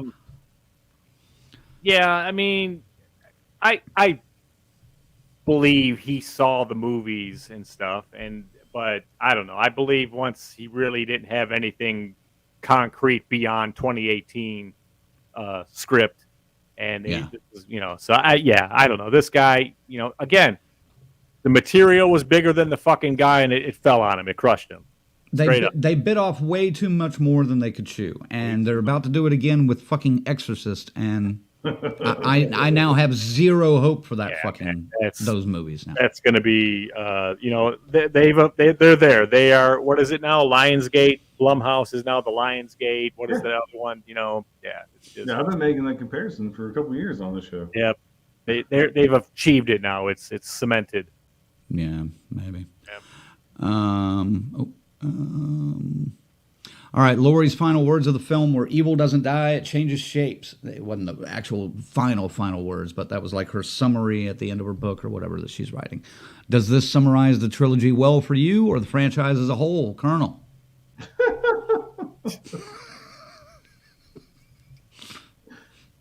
Fuck that shit. No. Not a satisfying summarization of the series or the trilogy or nothing. Come on, man! Like that was the cool thing about Michael Myers. We're gonna go back to '78. Just there's a reason why I'm wearing this fucking shirt tonight. Loomis said it best in that fucking monologue in '78. Mm-hmm. Myers was the epitome of pure evil walking this earth. Should have stayed that way. It's not like it transcends and changes. What the fuck, man? This is the fucking no. Fuck you. Like that's stupid. I think I said "fuck you." That's stupid. Like more than I have in the 37 years I've been on this earth. But fuck you. That's stupid. No. Ziggy, anything? Yeah, your absolute question. All right. No, man. Just throwing it out there. Right. See, the more I think about it now after watching it twice, I'm really annoyed. Just that we even have to sit here and have this stupid discussion about somebody fucking up another movie in a chapter of the ones we love and stuff. So yeah, I don't know. It's annoying. Yeah. Charles even says, she even said, Michael isn't the boogeyman. He's just a man. What the fuck? What the fuck? Was it the boogeyman? No. As a matter of fact. All right. It wasn't. And then FaZe asks, all right, so the movie's about an hour and 45 minutes, hour 51, actually. How much screen time would you say Michael Myers got? 20 minutes maybe? And a lot of it was spent on the roof of a car and laid out on a table like a taxidermy. I actually have the answer to that question. 13 minutes. Less than 13 minutes was their screen time for Michael in this movie. Like physical screen time, not counting flashbacks and stuff like that. But This fucking shirt has already had more screen time than Michael Myers in that movie tonight. yes, and that's for what is supposed to be the end of a trilogy that cements the 44-year legacy of these movies. That is far too little. Now, I get it. I've seen where somebody shared something about, well, in the original Halloween, he only had nine minutes. He didn't even have 10 minutes of screen time in the original Halloween. Okay, go fuck yourself. That doesn't matter. This is 44 years later. Yeah, that doesn't fucking matter. This is 44 years later. People are going to see Michael fucking Myers in this movie. They're not going to see Corey Cunningham. But yes, Colonel. it does matter. That's how you tell the difference between a very well done horror film where Michael Myers only needs to be on screen for 10 minutes and be very fucking impactful and make an impression on people. True. Then I'm also with you on this. 13 minutes of the build-up, that's what we get. The majority of the time, he's just a helpless little fucking bitch down the sewer and just like kind of hanging out like, comes up with his walker. I got you. Thank you, Corey. Like, get the fuck out of here. Like, just no. That's why you have a fucking this piece of shit and you have a fucking masterpiece. Arguably one of the best horror films of all fucking time. Mm-hmm. That's the difference. But I mean, Loomis never gave up. What the fuck? What happened to Hawkins, man? He was like you know what I mean? He's just like, I'm out of this, man. I got my throat cut. Somebody just asked about that. I think Seth just asked Seth, about that. yep. He said, I missed some of the show, but have you guys touched on Hawkins being just an extended cameo despite being cemented as an important figure to this trilogy in the previous two? Not really, because, I mean, if David Gordon Green is going to throw it away like that, so are we. Fuck it. No. I mean, do you want to talk about that, Ziggy? I mean, all it really is, they threw it away. He's not involved in the hunt for Michael Myers in any way in this. His hunt is to bag Laurie Strode in this one. It's like they got their little thing continues. That's probably the only thing from the second one. Halloween Kills is their little interactions, continues. And they completely threw away everything he did, and what he was doing. Well, that's the problem with this movie. They threw away everything they spent 2 movies fucking building up to. Right. Everything. Like, what the fuck? Rush says John Carpenter's YouTube channel dropped a soundtrack for Ends a week before it came out titled The Junkyard. It made me think, if Michael dies in a junkyard, I'm going to be pissed. When I saw The Grinder, I knew. That's why you can't read those things when you see they're going to release those horror soundtracks. I fucked up a couple of things with those. And FaZe brings up a good point. Michael's presence within the 78 Halloween is constant. Oh, yeah. I mean, absolutely. Yeah. He could be anywhere. He is. All right. Hold Before on. we go go ahead. Just real quick. This is going to give me a little rant here. Shit. That's not the one I wanted. Luke says, they aren't true fans. McBride is a poser. Dude, I get it. Because you know what? I think we had this comparison a couple weeks ago. We go to conventions all the time. Mm-hmm. You see your hardcore fans. You can tell your hardcore fans from your casual fans. Your seasonal fans, I guess you'll say. These motherfuckers are definitely your casual fucking fans. They reminded me of those fucking meatheads and jocks and shit that like horror. But they really fucking don't. They just like it because it makes them look cool. They like horror because they can get pussy. Yeah, it's just that's what these guys fucking remind me of. And it's only because I'm saying this because there's a local horror trivia night this Thursday. I was like, man, I'm gonna go, but I'm like, nah, I'll just skip it.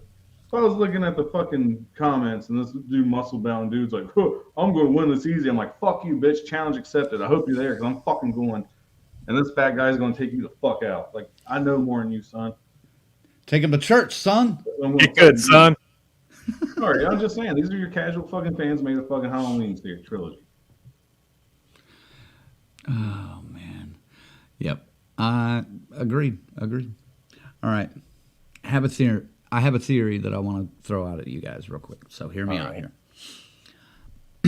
I believe, and I've kind of alluded to this a little bit throughout the show so far tonight. I believe you could lift Michael and Laurie completely out of this movie, and it would be a fine horror film. You know, take the Strodes almost completely out of it entirely, and make it the love story between Corey and some random girl who survived some attack, his descent into madness, starting with the babysitting tragedy, and how he's treated afterwards. He meets a young nurse. They connect through their broken personas. It doesn't even have to be in Haddonfield, but it absolutely could be if they wanted to do an anthology thing. Either this could have been a completely original film or the beginning of an anthology series a la Season of the Witch, as Carpenter originally intended after Halloween 2. I mean, would that, if they had wrapped up Halloween Ends with an actual Michael Myers story, and then continued like a Halloween anthology series with something like this story, would that have been more appealing to you, Colonel?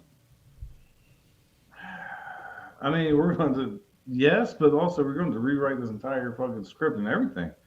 Because you're saying it would be more appealing, yeah, I guess, but considering I'm the Part 5 fans, I'm okay with fucking imposters. I'm going to say yes. I'm not going to really dive into it because, like I said, it's not what I was given to watch. So I wasn't thinking of, well, if they took Michael Myers out and the Strode family out and, just get Haddonfield horror tales, Mm-hmm. All right, but I wouldn't, I've been more open to it, I guess. I don't know, fuck it. What about you, Ziggy? Yeah, I mean, dude, we'd have to, there's so much shit you'd have to change. But I mean, if you got it out of the Halloween universe, I really think it would have been a better story somehow. I mean, but how do you break it away from Michael Myers? That's the hard part, in this really.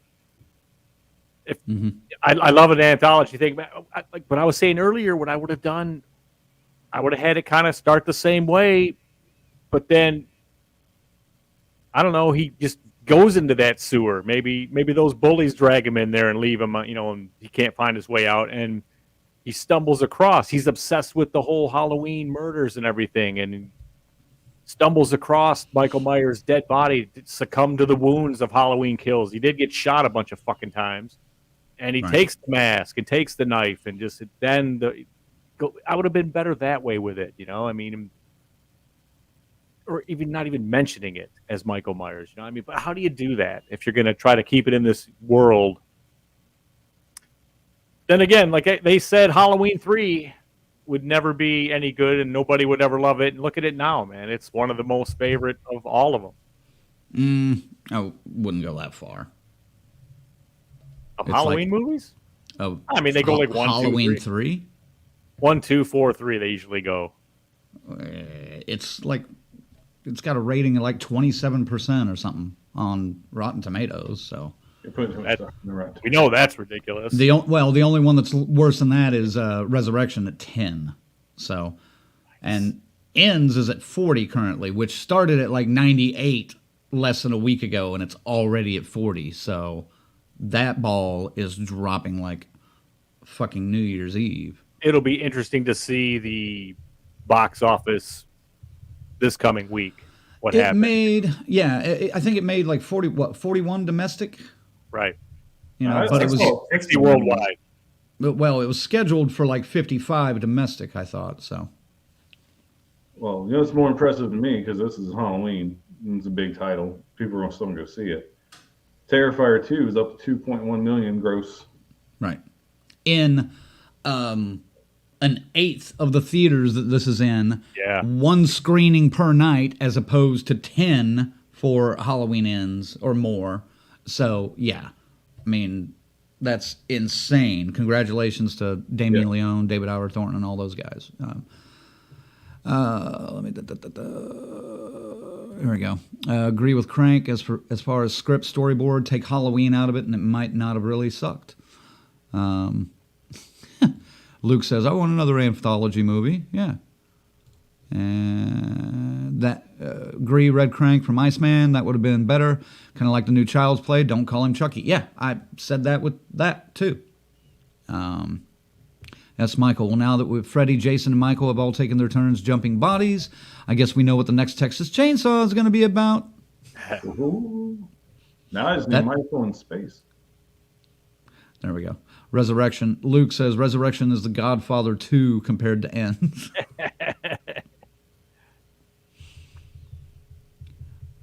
Yeah, Iceman. Did Corey go crazy because he cut his hand? And how the fuck did Michael Myers see into his mind when he killed the kid, which I laughed at? Yeah. Ridiculous. Exactly. That alone right there is just like, oh, what are you doing, man? All right. Okay, one more thing. If this is really the story they wanted to tell at the end of this trilogy, I think they could have introduced Corey in the first movie. Like I mentioned, had him be an acquaintance of Allison's in high school. The tragedy could have happened just before Michael escapes in 2018 with the babysitting deal. And it could have been a running subplot throughout the first two films. Allison and Corey could become closer over time, and her relationship with Cameron fractures along the way. Now, you almost have a little love triangle, if you want to call it that.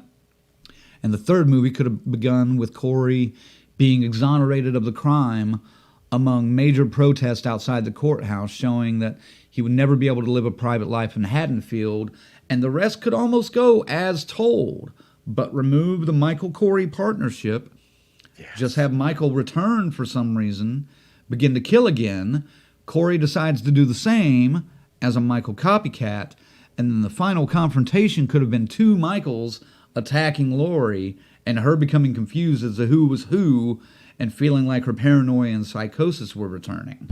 What do you think of that idea? Ziggy? Yeah, it's a little bit, more interesting and flavorful than the fucking... There's a line in True Romance, and it's the director that does Coming Home in a Body Bag. He says, I have more taste in my penis than most of this plot in Halloween Ends, and it's appropriate here, I mean, what Crank just said right there, it's like, wow, just added a dash of fucking spice to it, just like that, I mean, obviously you're gonna have to do something about get some duplicate masks going and everything like that, but hell, I mean, that's an easy problem to solve compared to what we got. Right. Uh-oh. Cat. Are you throwing darts at your cat? No, I threw one of her toys at her. I threw a bottle of beer at her, Here's some rat poison, bitch. Go calm down. Carrie says, Corey could have been a relative of Dr. Loomis doing research, and he goes mental because of it, or mad because of it. Yes, that would have been, that's better than what we got. Right.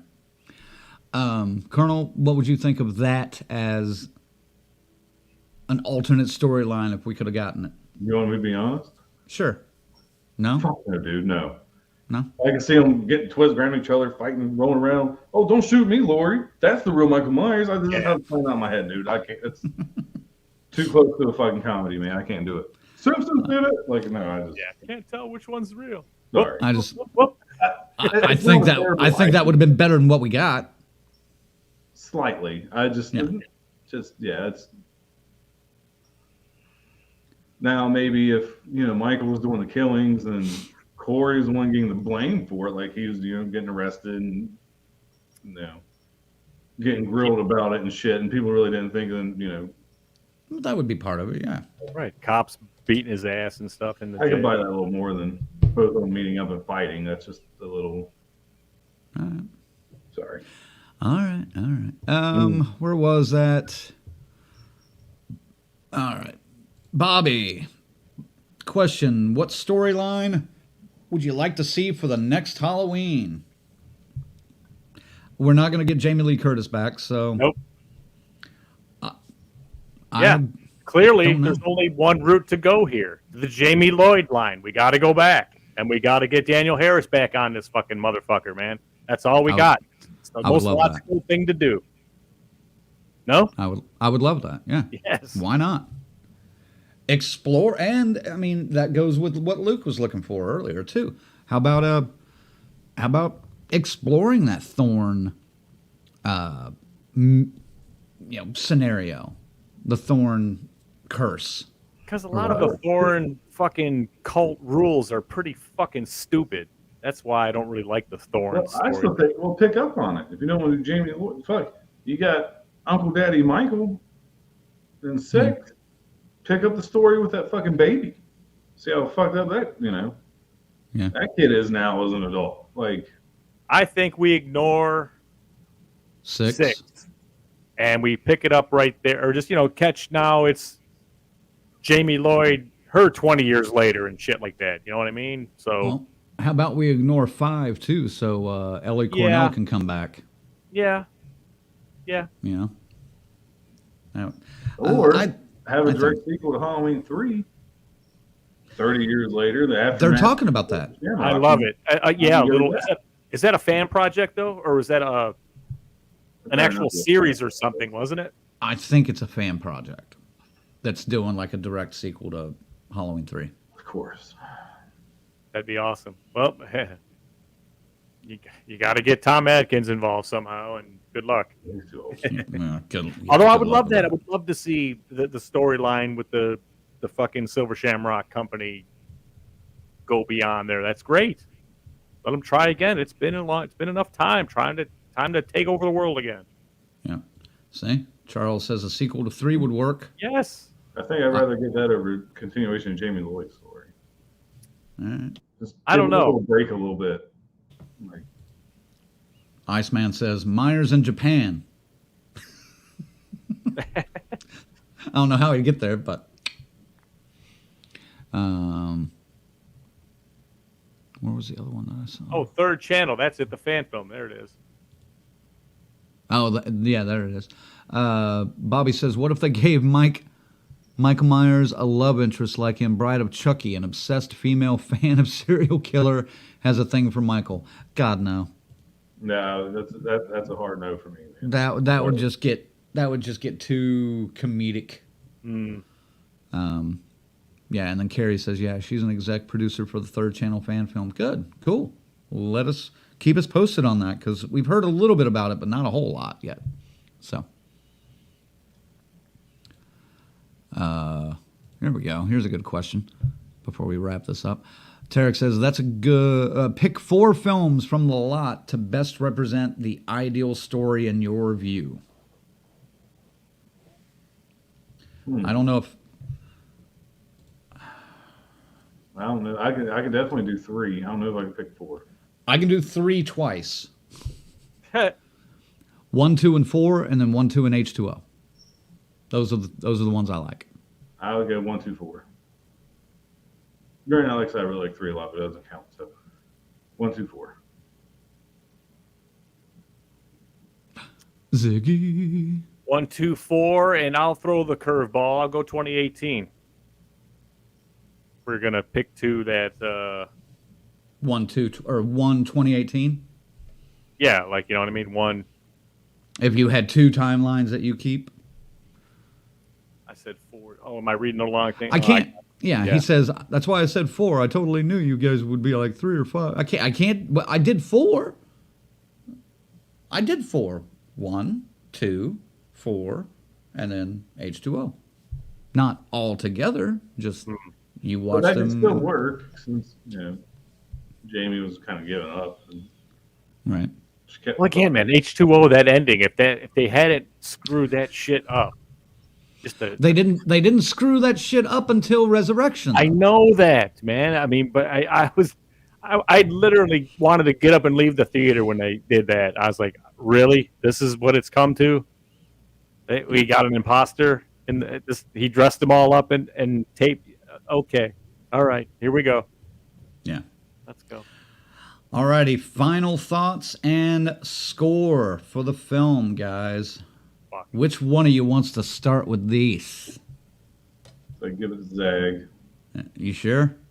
Positive. Because Do you want to go dead last?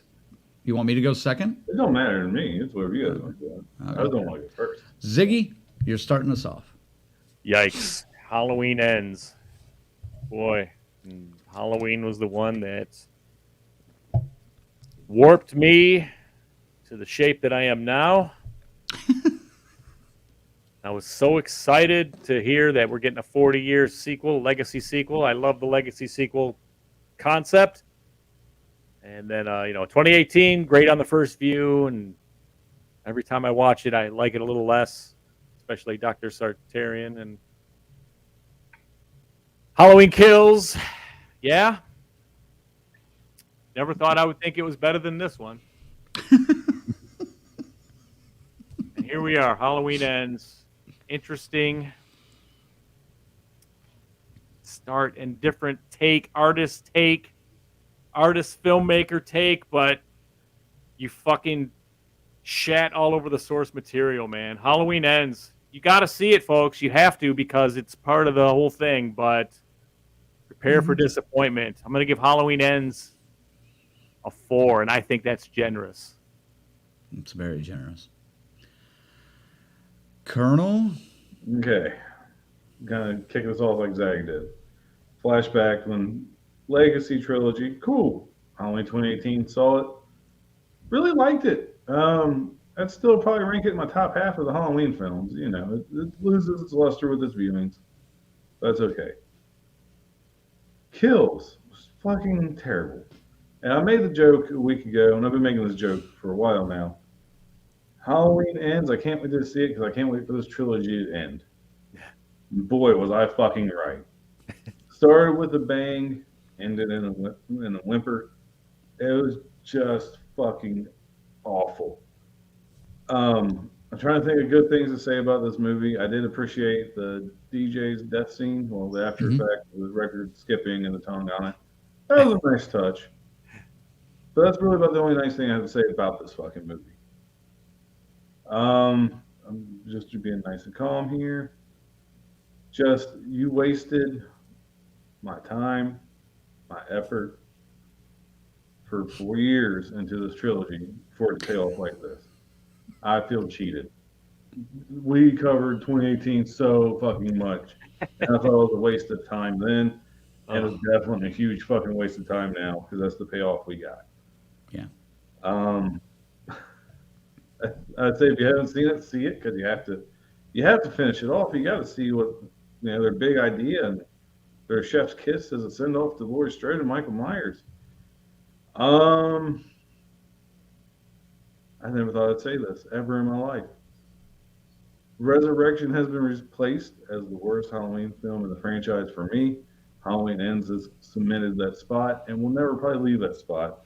Busta Rhymes saying trick or treat motherfucker and doing kung fu on Michael Myers is much more entertaining than this. I agree. Wow. I give it a 1. Damn.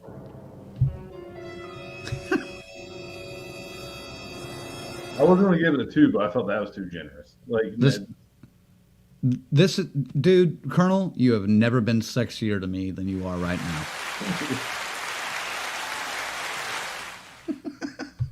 I just wanted to say that because Ziggy, I'll throw it back to you. Is Resurrection better or worse than Ends?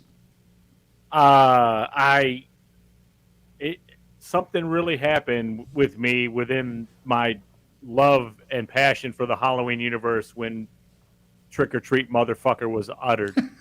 And I think Halloween Ends is a better movie than Resurrection. Wow. Okay. I said it. All right. Like I said, I stick with Colonel. This is for the people watching. Before we went live, we kind of discussed this a little bit. And I even rewatched Resurrection over the weekend to make sure my feelings were legit. Resurrection has a ton of flaws. It's not a good movie. It's an awful movie. But you know what? The premise, the idea behind it, light years better than what I got with Halloween Kills. That's enough for me to say Kills is the worst fucking movie. They had a great idea. Poor Ends. Yeah. Ends. Sorry. Yeah. Yeah. Just Resurrection. Great idea. Just terrible fucking movie. At least they had a good idea behind it. Fair enough. Well, Charles agrees with your 1. He says 1 out of 10 for him. I think I ranked The Resort higher than 1. Yeah, you gave The Resort at least a 2, probably a 3. Yeah. I think you gave it a 3, actually. I think I gave The Resort a 1. I'm not sure Halloween Ends will even make my top 10 this year, man. I can tell you right now, strongly it's not doubt. going to be on my list. We've seen Yeah, a shit ton this year. That's why, you know. Yeah. Iceman says final rating 3. Can't argue. Luke says Hellraiser 2022 made this look like Caddyshack 2. Yeah. I have a soft spot for Caddyshack 2 though. Not great. Oh, I love when they're playing the course at the end and he's playing goalie and stuff. Yeah, he's great. Yeah. Luke says I give it a Texas Chainsaw New Generation out of 5. Faye says a solid 1 out of 10 for me. If it was a half hour shorter, probably a 2. Charles says it's a dark day when we have to choose between the resurrection and kill. Fucking got that right, man. BK said it made me want to go number 2. And of course, Seth is excited that The Resort got a mention. Yeah. No. The Resort got mentioned just for you, Seth. Oh, All right. Let me wrap up my thoughts. yeah.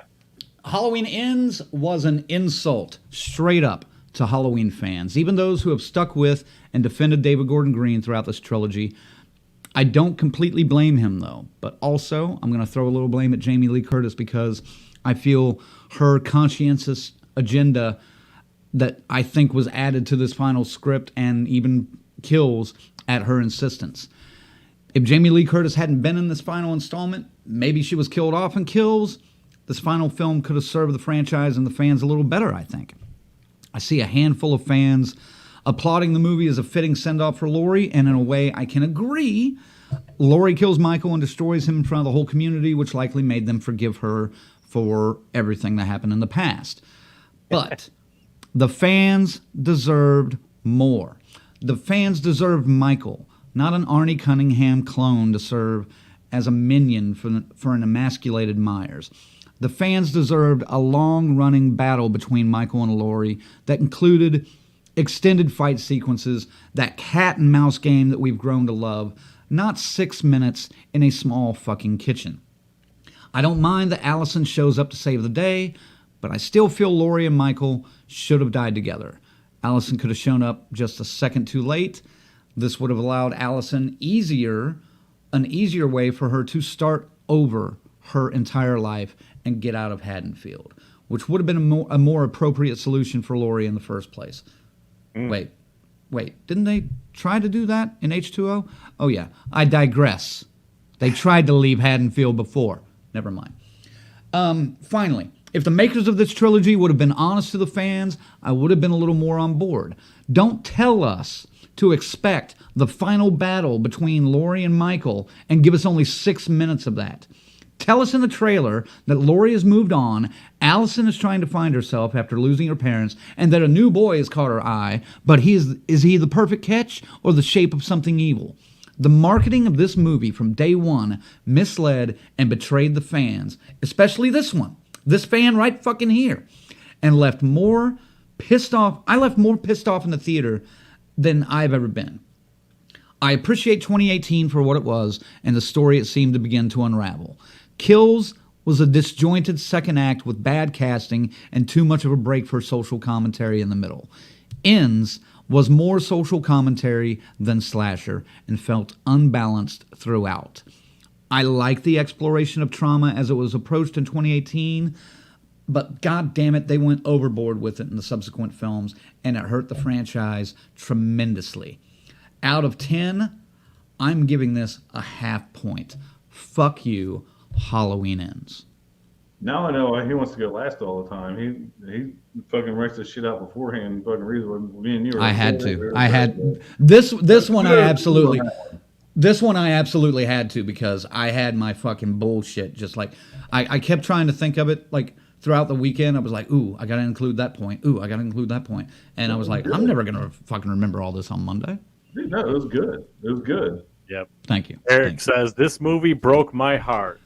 Agreed. Lorena. Fucking agreed.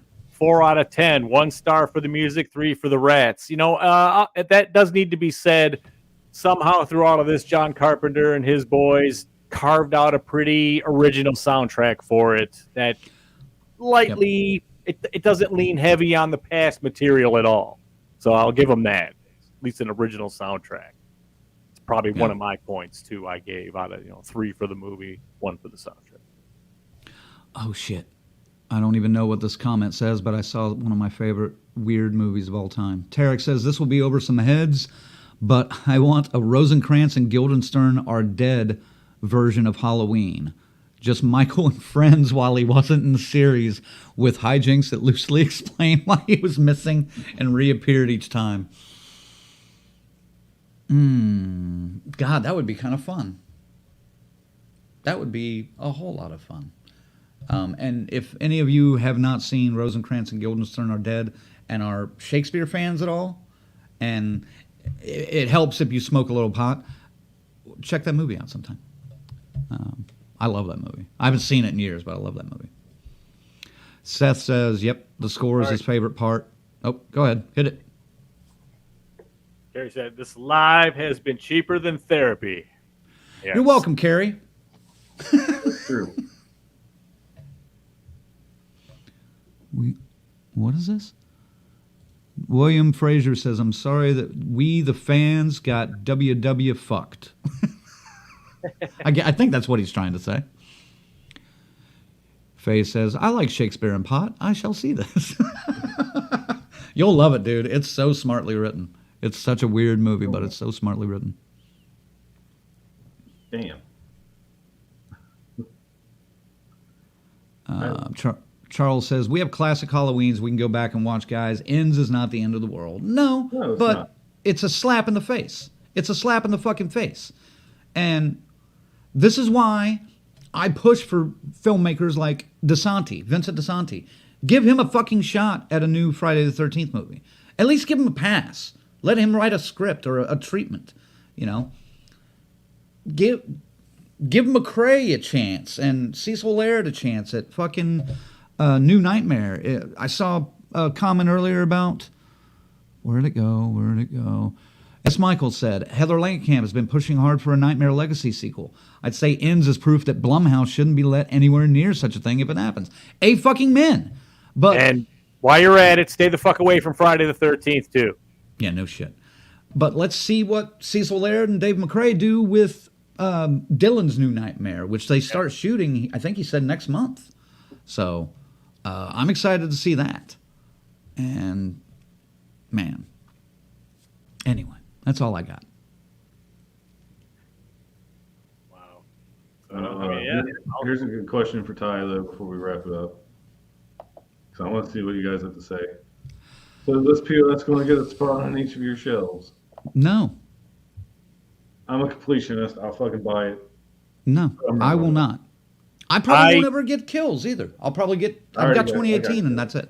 I don't own any of the new trilogy yet, but I was waiting, because I have that kick-ass box set, so I was like, well, it's going to be separate as it is, and they may even offer something new, but fuck, I am not going to buy a brand new just to get these 3 added to my collection. They will be separate if I get them at all. Fucking cheapskates. Yeah, I got it. Better be a cool collection. There better be something in there that makes me want to get it. I'll buy it because I'm a completionist. That's the collector in me. I'm the same way with like my favorite bands. I have to buy all their albums. And this is how I am. Right. And in case you were wondering, folks, fucking Terrifier 2 is twice the fucking movie Halloween Ends is. Yeah. Oh yeah, twice the movie. There you go. 2 weeks in a fucking row. Terrifier 2, I gave a 9. I gave this a fucking 1. 2 totally different ends of the fucking spectrum. Yeah, if you have the choice, like ask Michael, he picked the right one. I'm glad I went to see Terrifier 2 in a full theater instead of this piece of shit. Thank you, DCS, for confirming what I suspected all along. I think you should still see Halloween Ends. You need to see it. Just so you can message us in the middle of the night and be like, God damn it, you're right. It's better than Boarding House. Give you that. But, you can get a free Peacock trial if you don't have Peacock and watch it for fucking free. So. Right. Well, I feel I feel pissed off after this. Like I don't feel actually, better. you know what though? I feel better though. I feel better. I feel like we've released a little bit of anger out into the world. Yes. I mean, you don't feel like a bit of a weight lifted off your shoulders since Thursday night, Colonel? No, I'm just angrier. I feel better. I feel better. I feel like I can move on now. Colonel's just gonna hold this anger up until. See, Iceman says the next box set will feature a piece of Michael Myers from the grinder. From the grinder? So there you have it. You know, I mean, And a cherry blossom leaf. and a cherry blossom with it. Every purchase will be in there. It's A fucking little right. blood drip on it. I'm so mad. God damn it. Good fuck Gator. All right, what are we doing next week, guys? Do we have anything, Ziggy? Well, it's interesting. I got an email back, but it turned out to be a automatic response from not a delivered. So I'm gonna look into that again and see if perhaps I got the wrong one there. But I'm pressing it now, so we will see. So we might have something next week, a guest, but I don't know. Well, if not, let's do a top 5. We haven't done one. Do a in top long 5 time. on something. Yes. We need Tarek. to. Crank, I feel better. Ziggy, I feel better. Colonel, redacted. Beep. Beep. All right. Well, we don't know what we're doing next week, but it'll be something different, something entertaining. It'll be a little lighter than this. Yes, hopefully. Oh man! God damn it, Ziggy, send them out for the night. Thank you for enduring this and our little group therapy session for fans of the Halloween franchise. Sorry about that. It's all right, though, because as someone said earlier, we can always go back and enjoy the ones we like, and that nobody can stop us from doing that. And you never have to watch this again if you don't want to. So I will not. we are heading into the Halloween season. Next week, I think I'm going to go down to that museum there and get some footage, go catch the grand opening. So maybe I'll have a little thing to play next week for that. Please do. Yeah, that'll be fun. And as we just cruise on down, man, getting to be haunted house and Halloween season, baby. Oh, it's almost like the H word now. Halloween the holiday, not the fucking movie. And yeah, we'll be back, man. More shit to come. Colonel. Fuck, man. Yeah, thanks for sticking with us for this fucking one.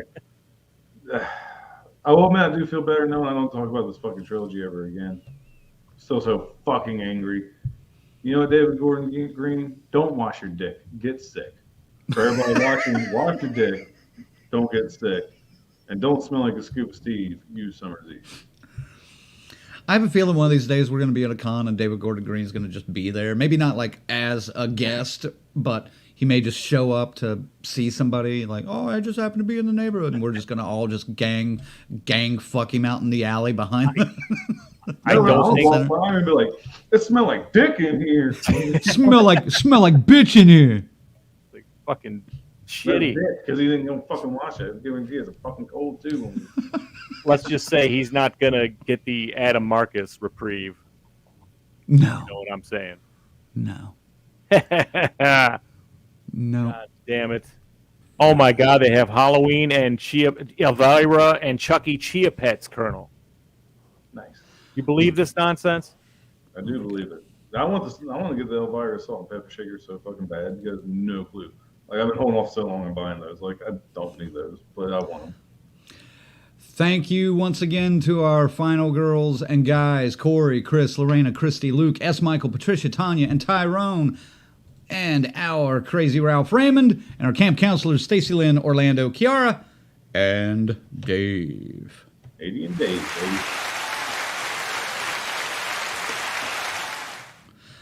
Next week, like I said, we don't know what the hell we're talking about, but we'll have something out fairly soon. And yeah, we'll let you know in the social media world. And thanks, guys, for tuning in. Enjoy it. Really love spending Monday nights with you all. And we will catch you next week. Until then. Oh, baby. Fuck David Gordon Green. Fuck David Gordon Green. Suck my dick. Make a better movie, motherfucker. Fucking ruined it. You fucked Don't it fuck all up. Don't God fuck up damn it. Exorcist like this. Oh, jeez, we got no chance. Oh, he We got will. no chance.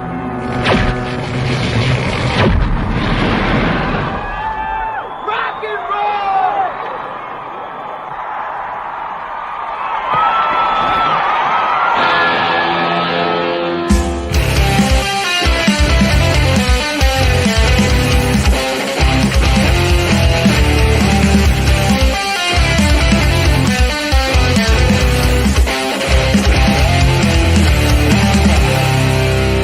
6 o'clock already, it was just in the middle of a dream. I was kissing Valentino by a crystal blue Italian stream. But I can't be late, cause then I guess I just won't get paid. These are the days when you wish your bed was already made. It's just another manic Monday. I wish it was Sunday, 'cause that's my fun day. My I don't have to run day. It's just another manic Monday. I wish it was Sunday, 'cause that's my fun day. It's just another manic Monday.